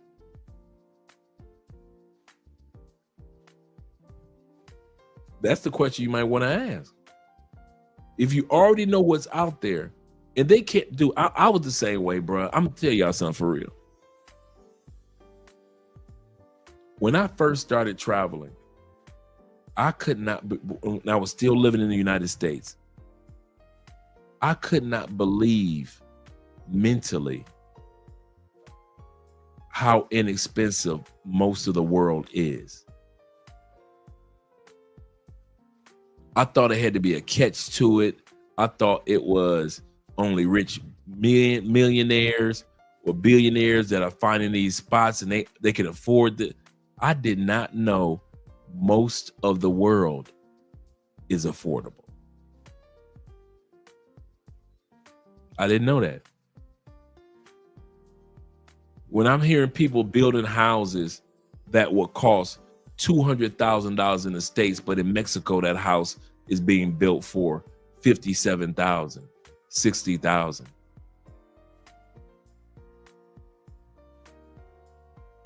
When I first heard the rent in Cali, Colombia, and the brother said $275, I was like, what the? Man, I thought that brother was lying. And why is this man here? He gonna say, I'm poor. I can wash your shoes for rice and beans. Let's get that in order. Oh, my lens is working my nerves. Come on, lens. There we go.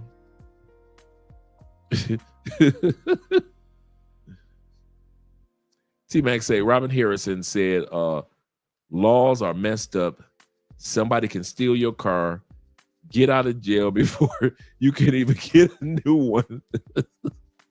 You are at the bus stop and they are running past you in your car. That's America. That is America. Oh. He said you showing the functional rants, a ratchet white feminist and weak female raised by beta male. And listen, I purposely blended blacks, whites, because we just saw sister. Everybody's going through it, bruh. The price of eggs ain't got shit to do with a feminist. It ain't got nothing to do with the feminism. I'm a feminist. Get your feminist ass over there and pay $20 for them eggs, just like the masculine men are doing.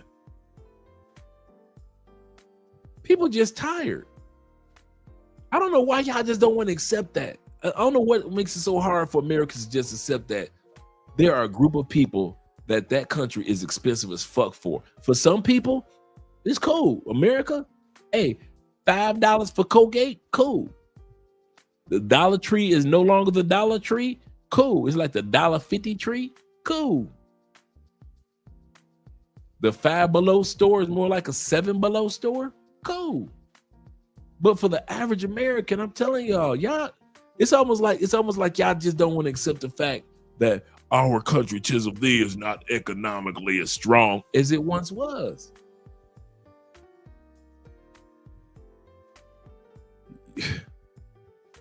Y'all got 4 years to fuck around and find out. Don't worry about it. Y'all ain't got to listen to me at all. Y'all got 4 years to keep on fucking around and find out.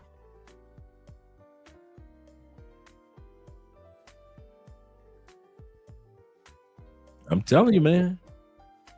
Let me let these people finish talking, man. Let these Americans talk. Let these Americans talk.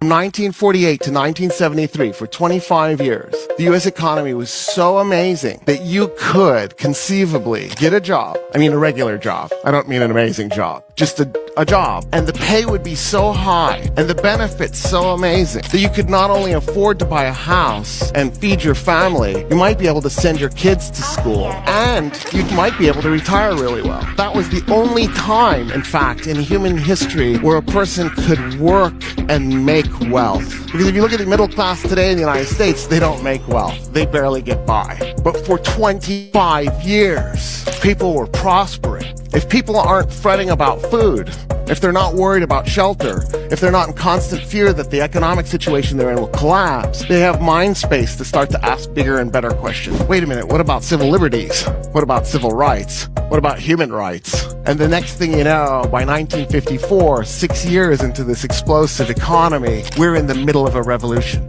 Can't afford a home. I don't feel safe.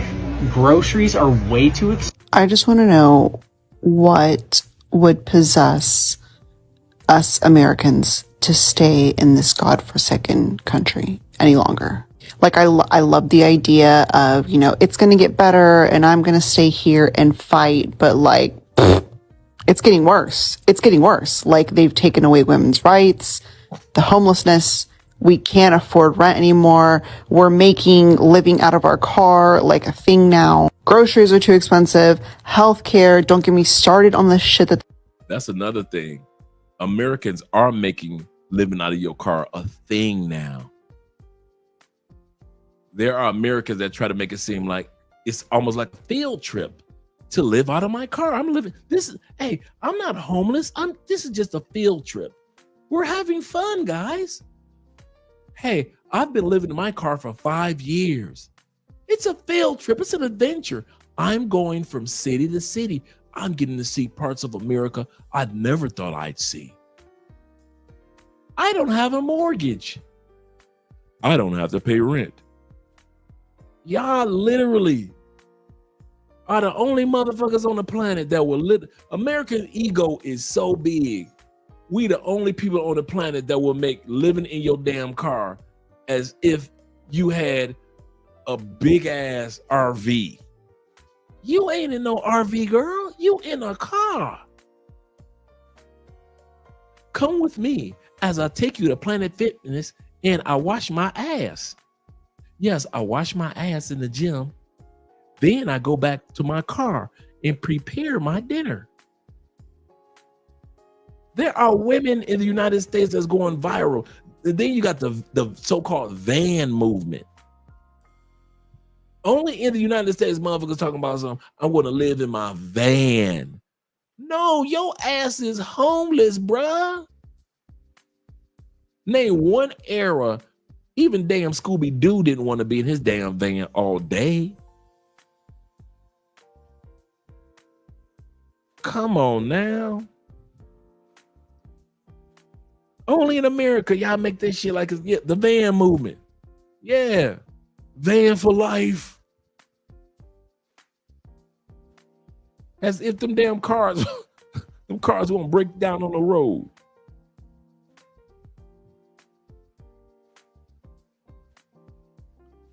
Like it's really a thing. We listened to Dawn Robinson from En Vogue a couple of days ago, right? Remember how she was talking about, if it wasn't for me being in this car for 3 years, I wouldn't have the mental freedom that I have. Did she not sound crazy as hell? Is that mental freedom? Dawn, you sound crazy.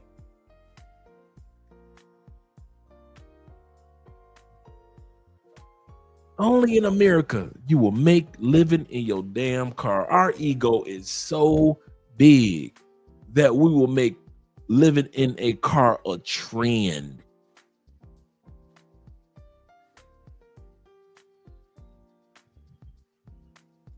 They put in our foods. So I honestly want to know, honestly, why do you guys still want to stay in this country?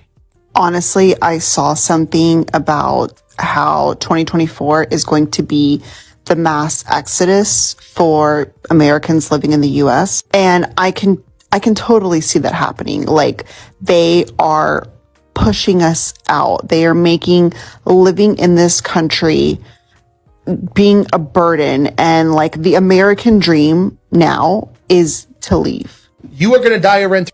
Shout out to my man Steven Turner of the Turner family with the $10 cash. I appreciate you, brother. Really do. What up, though? Them Detroit boys talk like that.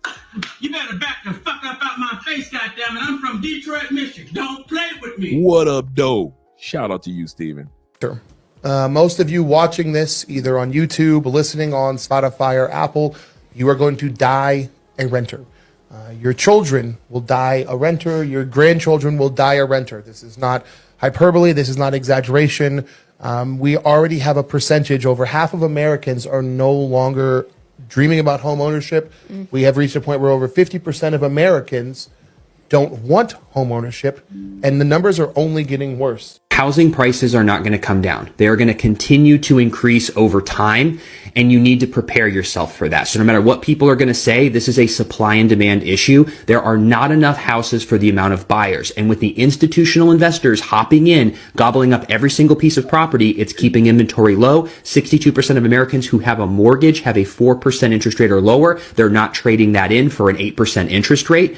This is why the supply is low. This is why the prices are high. And the average home in America is $436,000. You have to earn about $115,000 a year with no debt to have a shot at qualifying for that. If that doesn't look like your future in the next couple years, again, it's not to scare you, not to make you depressed. It's for you to go, okay, here's the facts. What can I do in my life so that if primary home ownership is important to me, I can make the steps necessary? The American dream is to get the F out of America. I'm in Japan right now, and I can't even tell you how much better Japan is compared to America. The food is so fresh here. Like, even the food that you get at like the convenience store tastes better than any restaurant would in America. Not just that, but it's like super safe too if you're a woman. Like you could literally just leave your Chanel bag on the table, like at a coffee shop or a restaurant, and no one's gonna steal it. Like it was so funny. The other day, I actually saw a woman who just left her Birkin bag like on a table at the coffee shop, and she just like left it there and went to the bathroom, and it was still there when she came back. And people just have a lot more respect for each other. I feel like every time I come to America or I'm in America, it's just like fight or flight mode. Like everyone hates each other, everyone's against each other, everyone's pitting one another against another. And honestly, like it's just so expensive even to live in America. Like I live in Miami and I'm about to pay like $5,000 per month on rent, and I'm just like, why am I doing this to myself just to live in like a tiny ass home that overlooks a little bit of the ocean? It just doesn't make any sense. I think the goal for the future is to make the American dollars move out, do your own thing, and just live in another country, because it's becoming very clear at this point that America just doesn't care about us.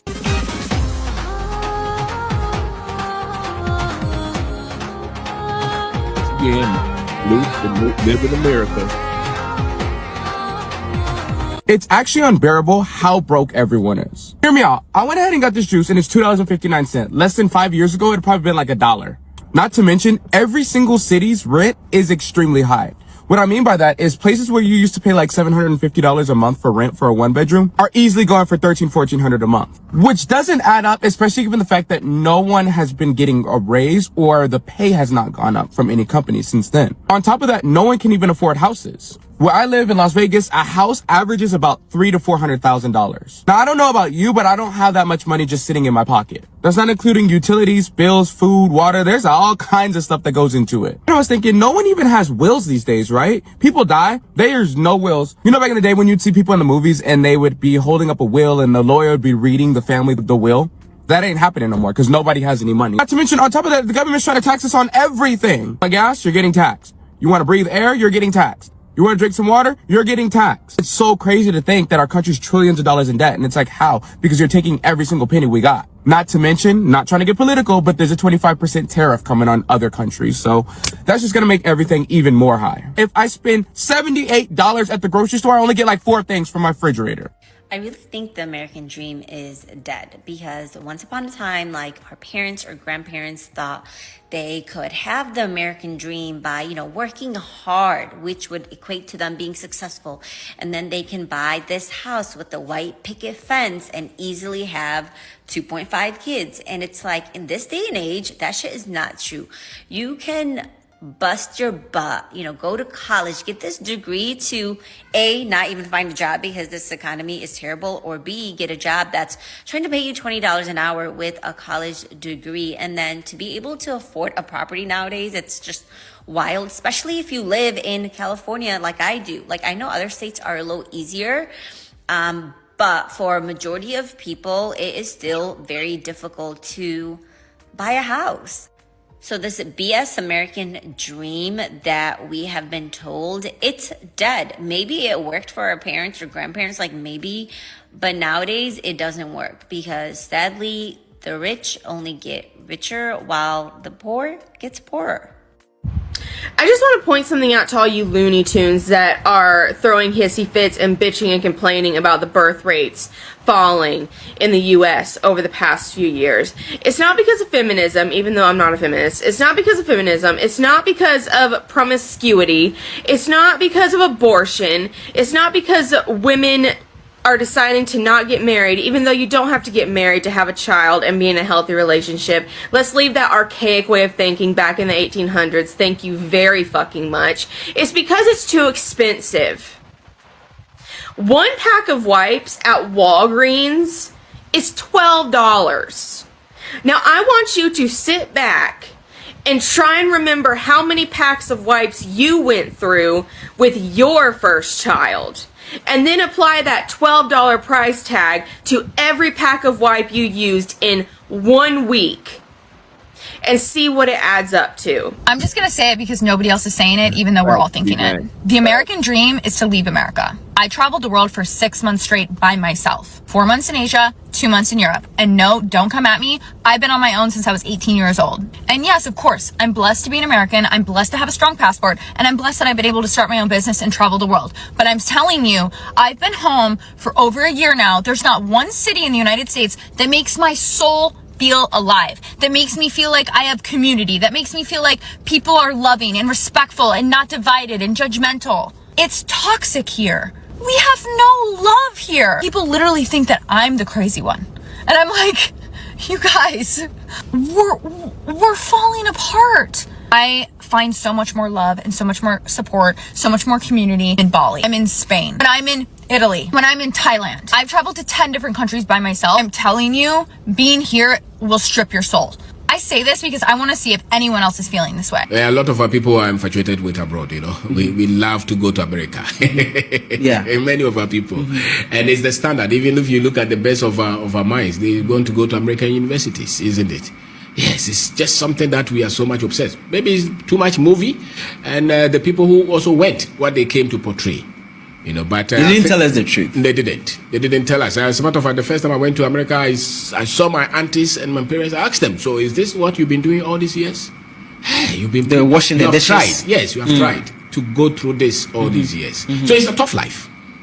It's a tough life. It's not just that simple. Very few are living a life that they are so much proud of. Many are just working and they save something and they bring it here. So if you have $15,000. All right, beautiful souls. So I am more than confident that I am not the only one feeling this weight of our nation's future. You know, it's like uncertain times right now. So I'm going to go deeper into something that's keeping... No, we're going to stop. We're going to stop right there. Even though I have a little bit more footage, we're going to stop. Because now I'm starting to feel like we're beating a dead horse. We've proven our point in regards to some things need to be changed in America. And it's not easy for Americans right now. But I'm like you guys, man, there's only so much of this complaining I can listen to. It's like, goodness gracious. Okay, we got you. Times are tight.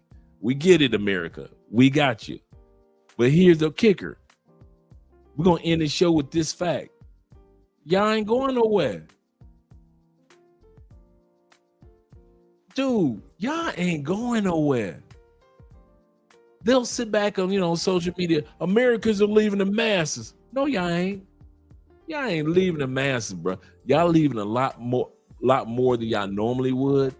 But statistically, after every presidential election, it's always been a upscale or a more higher percentage of individuals relocating after a presidency. It's always been like that.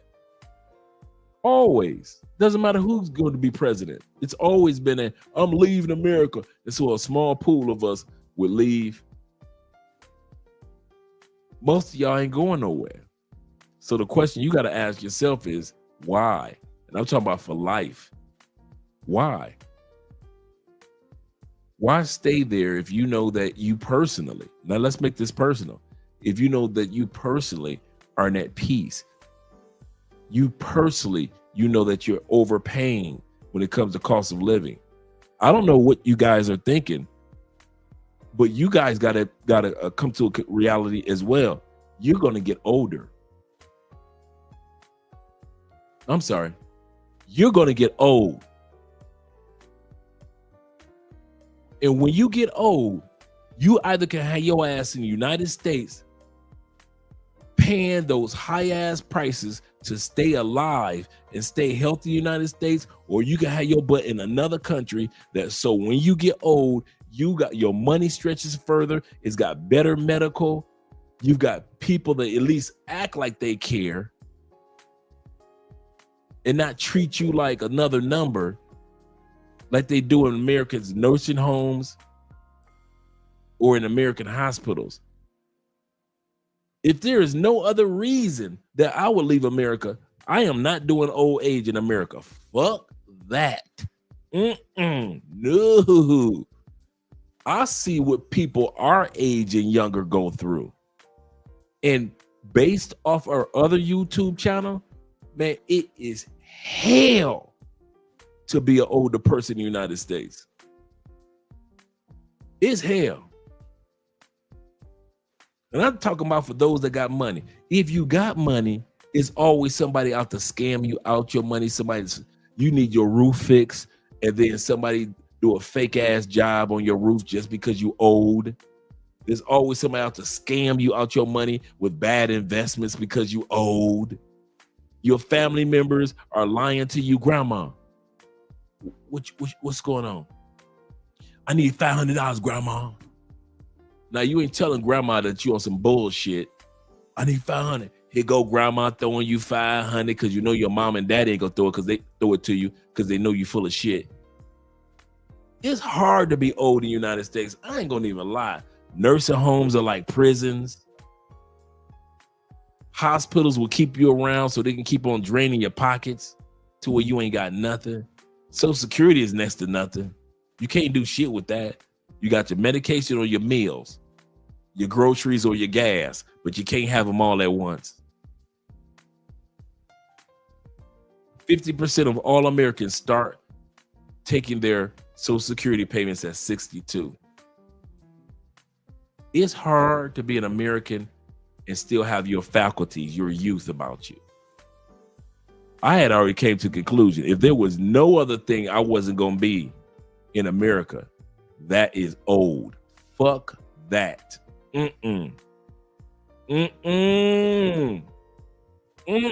I'm old and I'm trying to live the best life I can, and I gotta eat that unhealthy food, drink that unhealthy water, breathe that unhealthy air, and I'm 67, 70, and I gotta eat that unhealthy shit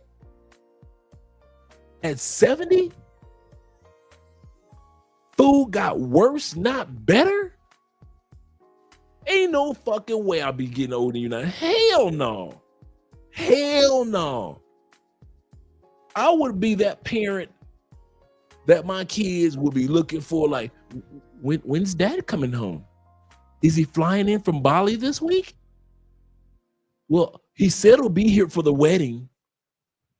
That's me. I'm flying in for some shit. When Uncle Andre coming through? He said he'll be flying in for the Thanksgiving. I'm flying in for some shit. My old ass flying in with cane in hand. I got my cane and shit. I am not about to sit up there and get old enough. Fuck that. Fuck that. Man, y'all crazy. Ain't no fucking way I'm gonna sit back and do 60, 69, 71 in that motherfucker. Ain't no respect for old people in the United States. None. Old people often say that being older in the United States is like being a leaf that has fallen from the ground and you're rotting. You used to be special. You used to be green up on the tree. You fall into the ground. You crunchy and you ain't nothing. You just a crunchy old ass leaf.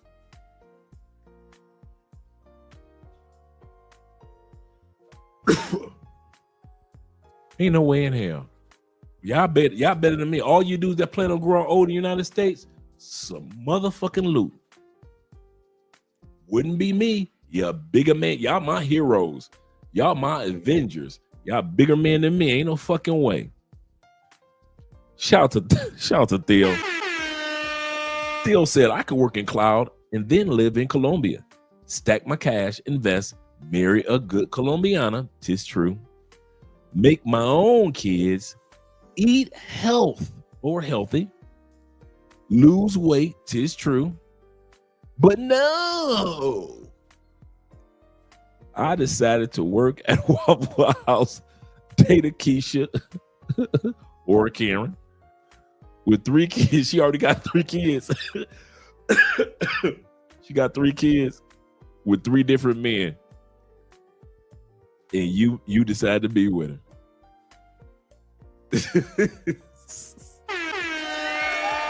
Shout out to Theo. The man is giving you the blueprint. That man is giving y'all the blueprint for real. Shout out to Necro. Man, I'm telling the truth, Necro. Ain't no help. Shit. Fuck it. I'm off. Dude, I worked in nursing homes in the United States.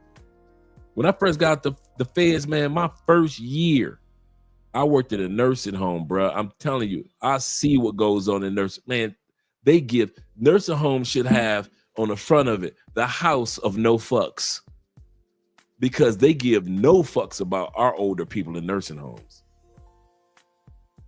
They literally give no fucks. They make so much money off of our older family members and loved ones. And then I saw the nursing homes in Mexico.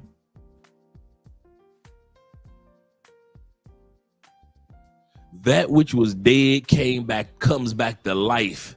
Them nursing homes in Mexico, man, you like, damn, this a nursing home? It's like a community.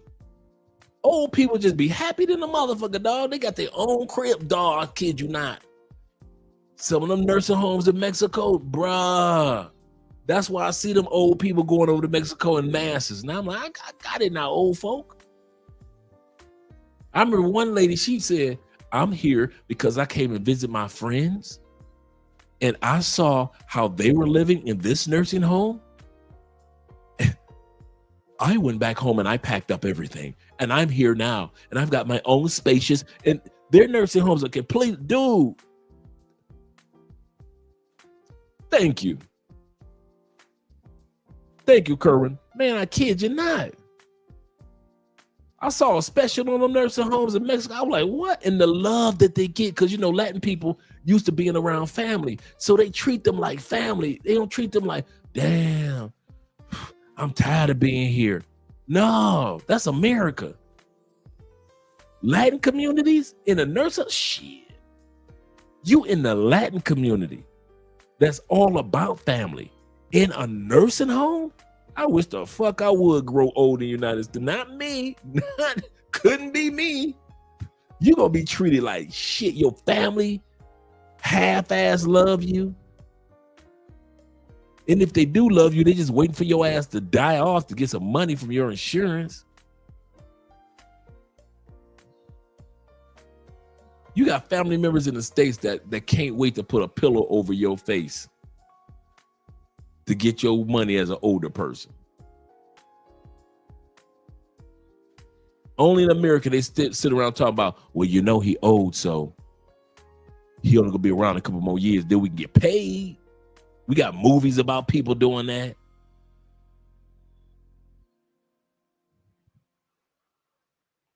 Only in America. Only in America. And then y'all be mocking me for not wanting to grow old in America. I wouldn't give a damn if I got old enough and I was senile and I ain't have no fucking memory. I know one thing, I remember not to take my ass back to that motherfucker. If I only had one thing to remember ever again in life, if Alzheimer's kicked in and I just and dementia kicked and I couldn't remember shit, I know I remember one thing. Do not take me back to that motherfucker to die. That'd be my last memory. Be like, he don't remember nothing. No, he don't remember nothing. I remember if y'all motherfuckers take me back to the States, I remember that shit. Yeah, my job is not to remember shit. My job is to remind y'all to remember. Do not take me back to the States. Do not take Paul back to the States. Paul is not trying to die in the States. Y'all know how Paul is. He from Detroit.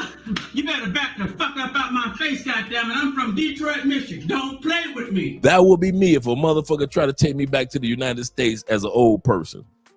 You better back the fuck up out my face, goddammit. I'm from Detroit, Michigan. Don't play with me. That would be me as an old person. I'll be like, man, we about to set this damn passport on fire. I ain't going back. Woof. Paul. Why'd you do that? I ain't going back to that dude. If I get old, I ain't coming back to visit. I don't even want to mistakenly die in that motherfucker. I swear.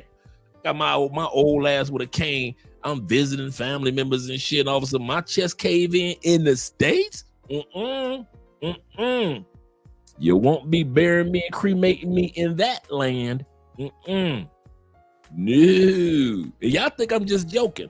I am so serious. Y'all know me. I don't be bullshitting around with this stuff. I'm serious. Do not bury me in that land. Y'all motherfuckers gotta have that shit. All that. My country 'tis of thee. Keep it. Keep it. Shit, by the time I pass on, I probably have 5-6 citizenships all across the country anyway. In the words of Jay-Z, I got 5 passports. I'm never going to jail. Diddy. The fuck I would have gone out like Diddy. I say that again. I wish the fuck out, man. Shit. I told y'all, if it was me, I would have been walking up on Russell Simmons in Bali while Russell Simmons is working on his boat, like in Shawshank Redemption. I'd have walked up like Morgan Freeman on the beach with my pants rolled up and shit like Morgan Freeman. I'd have my pants rolled up like Morgan Freeman with my sports jacket, walking on the beach and shit, walking up like Shawshank Redemption, walking up on Russell Simmons. Russ, it's me, and I brought more money with me.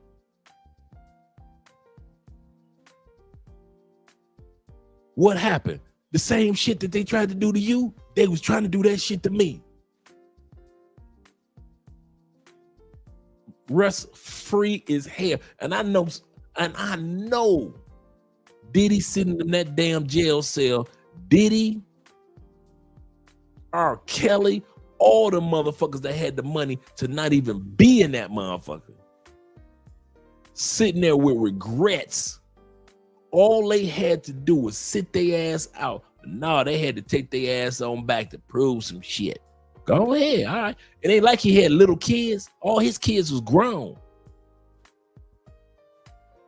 R. Kelly kids was grown. Diddy kids grown. Russ kids grown. Man, Russ is the only one that, shout out to Russell Simmons. I don't know what the fuck he got accused of and whether he did it or not, but he knew one thing. I ain't dying in that motherfucker. Wish you motherfuckers would take me to court. Who would I look like? Johnny Depp? You ain't taking me to court on yet. That's serious, man. Some of y'all gonna die in that motherfucker bullshit around. Y'all love y'all some Charles Tyler, huh? I bet you Charles Tyler didn't die in that motherfucker, did he? He was in Brazil. He wasn't nowhere near America. He died where he wanted to die. That's gonna be me. Like I said, if I don't have no memories left, nothing, I can't remember shit about my life. One thing I will remember, the Lord, and don't y'all take me back to that country. I kid y'all not, shit. My last trip to America might be when I hit 60, shit. That might be my last trip. That's in 3 years. My last trip in America might be when I hit 60. I'm too scared to die in that motherfucker. Like, shit, I'm 60. Don't tell him what might happen to me. I might die in that motherfucker. You won't be shipping my body back to my wife. Well, where he want to be buried? Y'all know where that man want to be buried. You don't ship that man back to Colombia. You don't ship that man back to Europe. You don't ship that man back to Africa.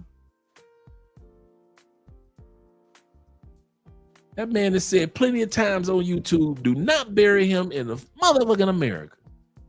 I'm not Cat Williams, dog. I ain't Cat Williams. I'm not that dude that'll be running around with American flag.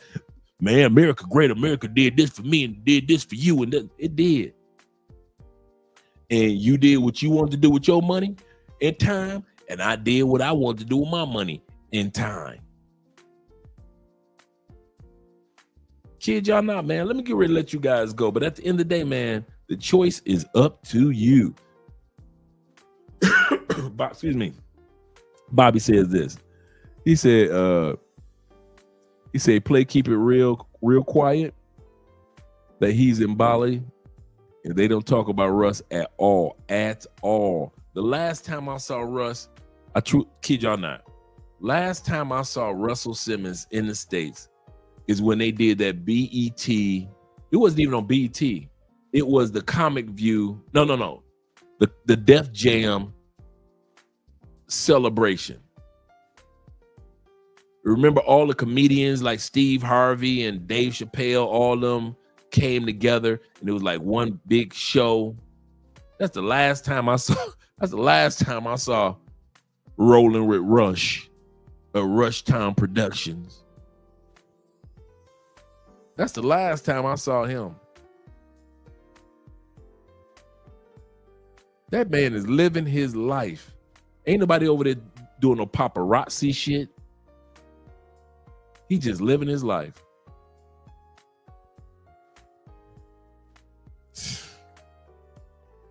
Yeah, that's Def Comedy Jam. Like 20,000th year anniversary.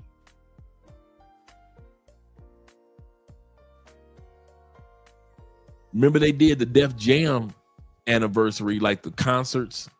They had all the performers, Wu-Tang Clan and Slick Rick, Public Enemy, LL. They had all these Busta Rhymes, all these Def Jam performers came up.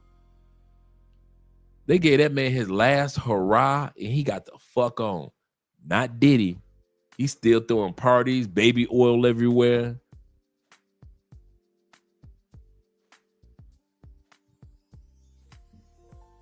All type of stuff.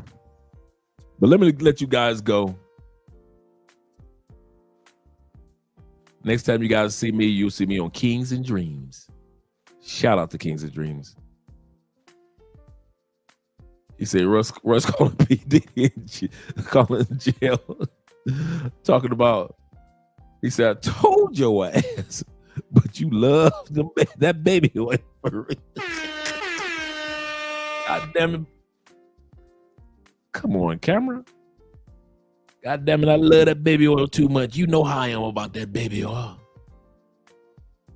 That man love that baby oil too much. He was like, man, listen, Russ, I'm going to come down when I run. He said, listen, when I go through all this baby oil in the garage, I ain't going to buy no more.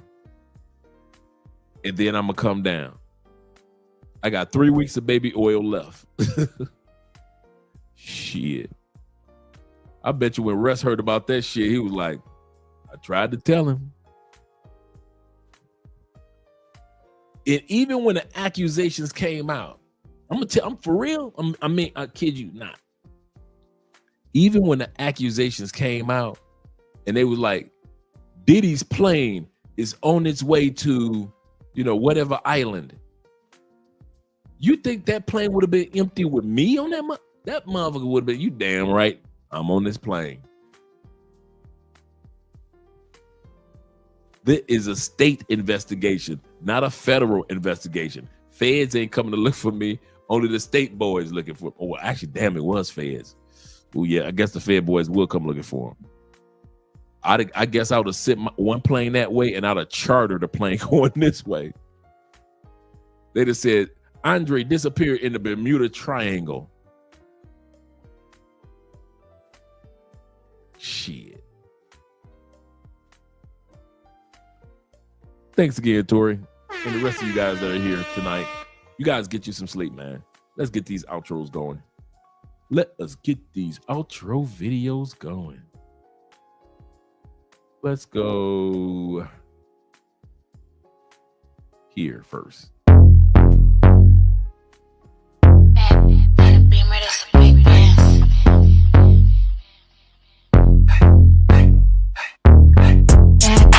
Beamer, that's a big dance. Chrome heart got me kissing on his best friend. Put in work, baby, you could be my best man. Sending cash to my account, he investing.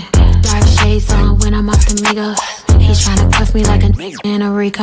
Moving through this like GTA with a cheat code. He claimed that he love me, but before not a freak. I just wanna dance all night. Can't nobody do it just like I. Boy, you got just what I like. Come on, baby, let's kiss, don't fight. What you wanna do? Tell me what you like. What you wanna do? Tell me what you like. What you wanna do? Tell me what you like. Just say the word, baby, I'ma get you right. What you wanna do? Tell me what you like. What you wanna do? Tell me what you like. What you wanna do? Tell me what you like. Ain't gotta say it, I know I'm the one you like. Ooh, damn, tell the DJ turn the beat up. Got a white boy who be singing like a Beatle. Claim she getting bread, but I heard she doing keto. I don't do drugs, I'ma smoke a little weedo. I can chase a man for no paper. Just think it's sweet, I'ma show him now or later. I be getting money on the wake up. He a broke boy, tell that bitch get his cake up. Only with dope boys, they the ones who spinning paper. Get your weight up. Total send an Addy and a stay up.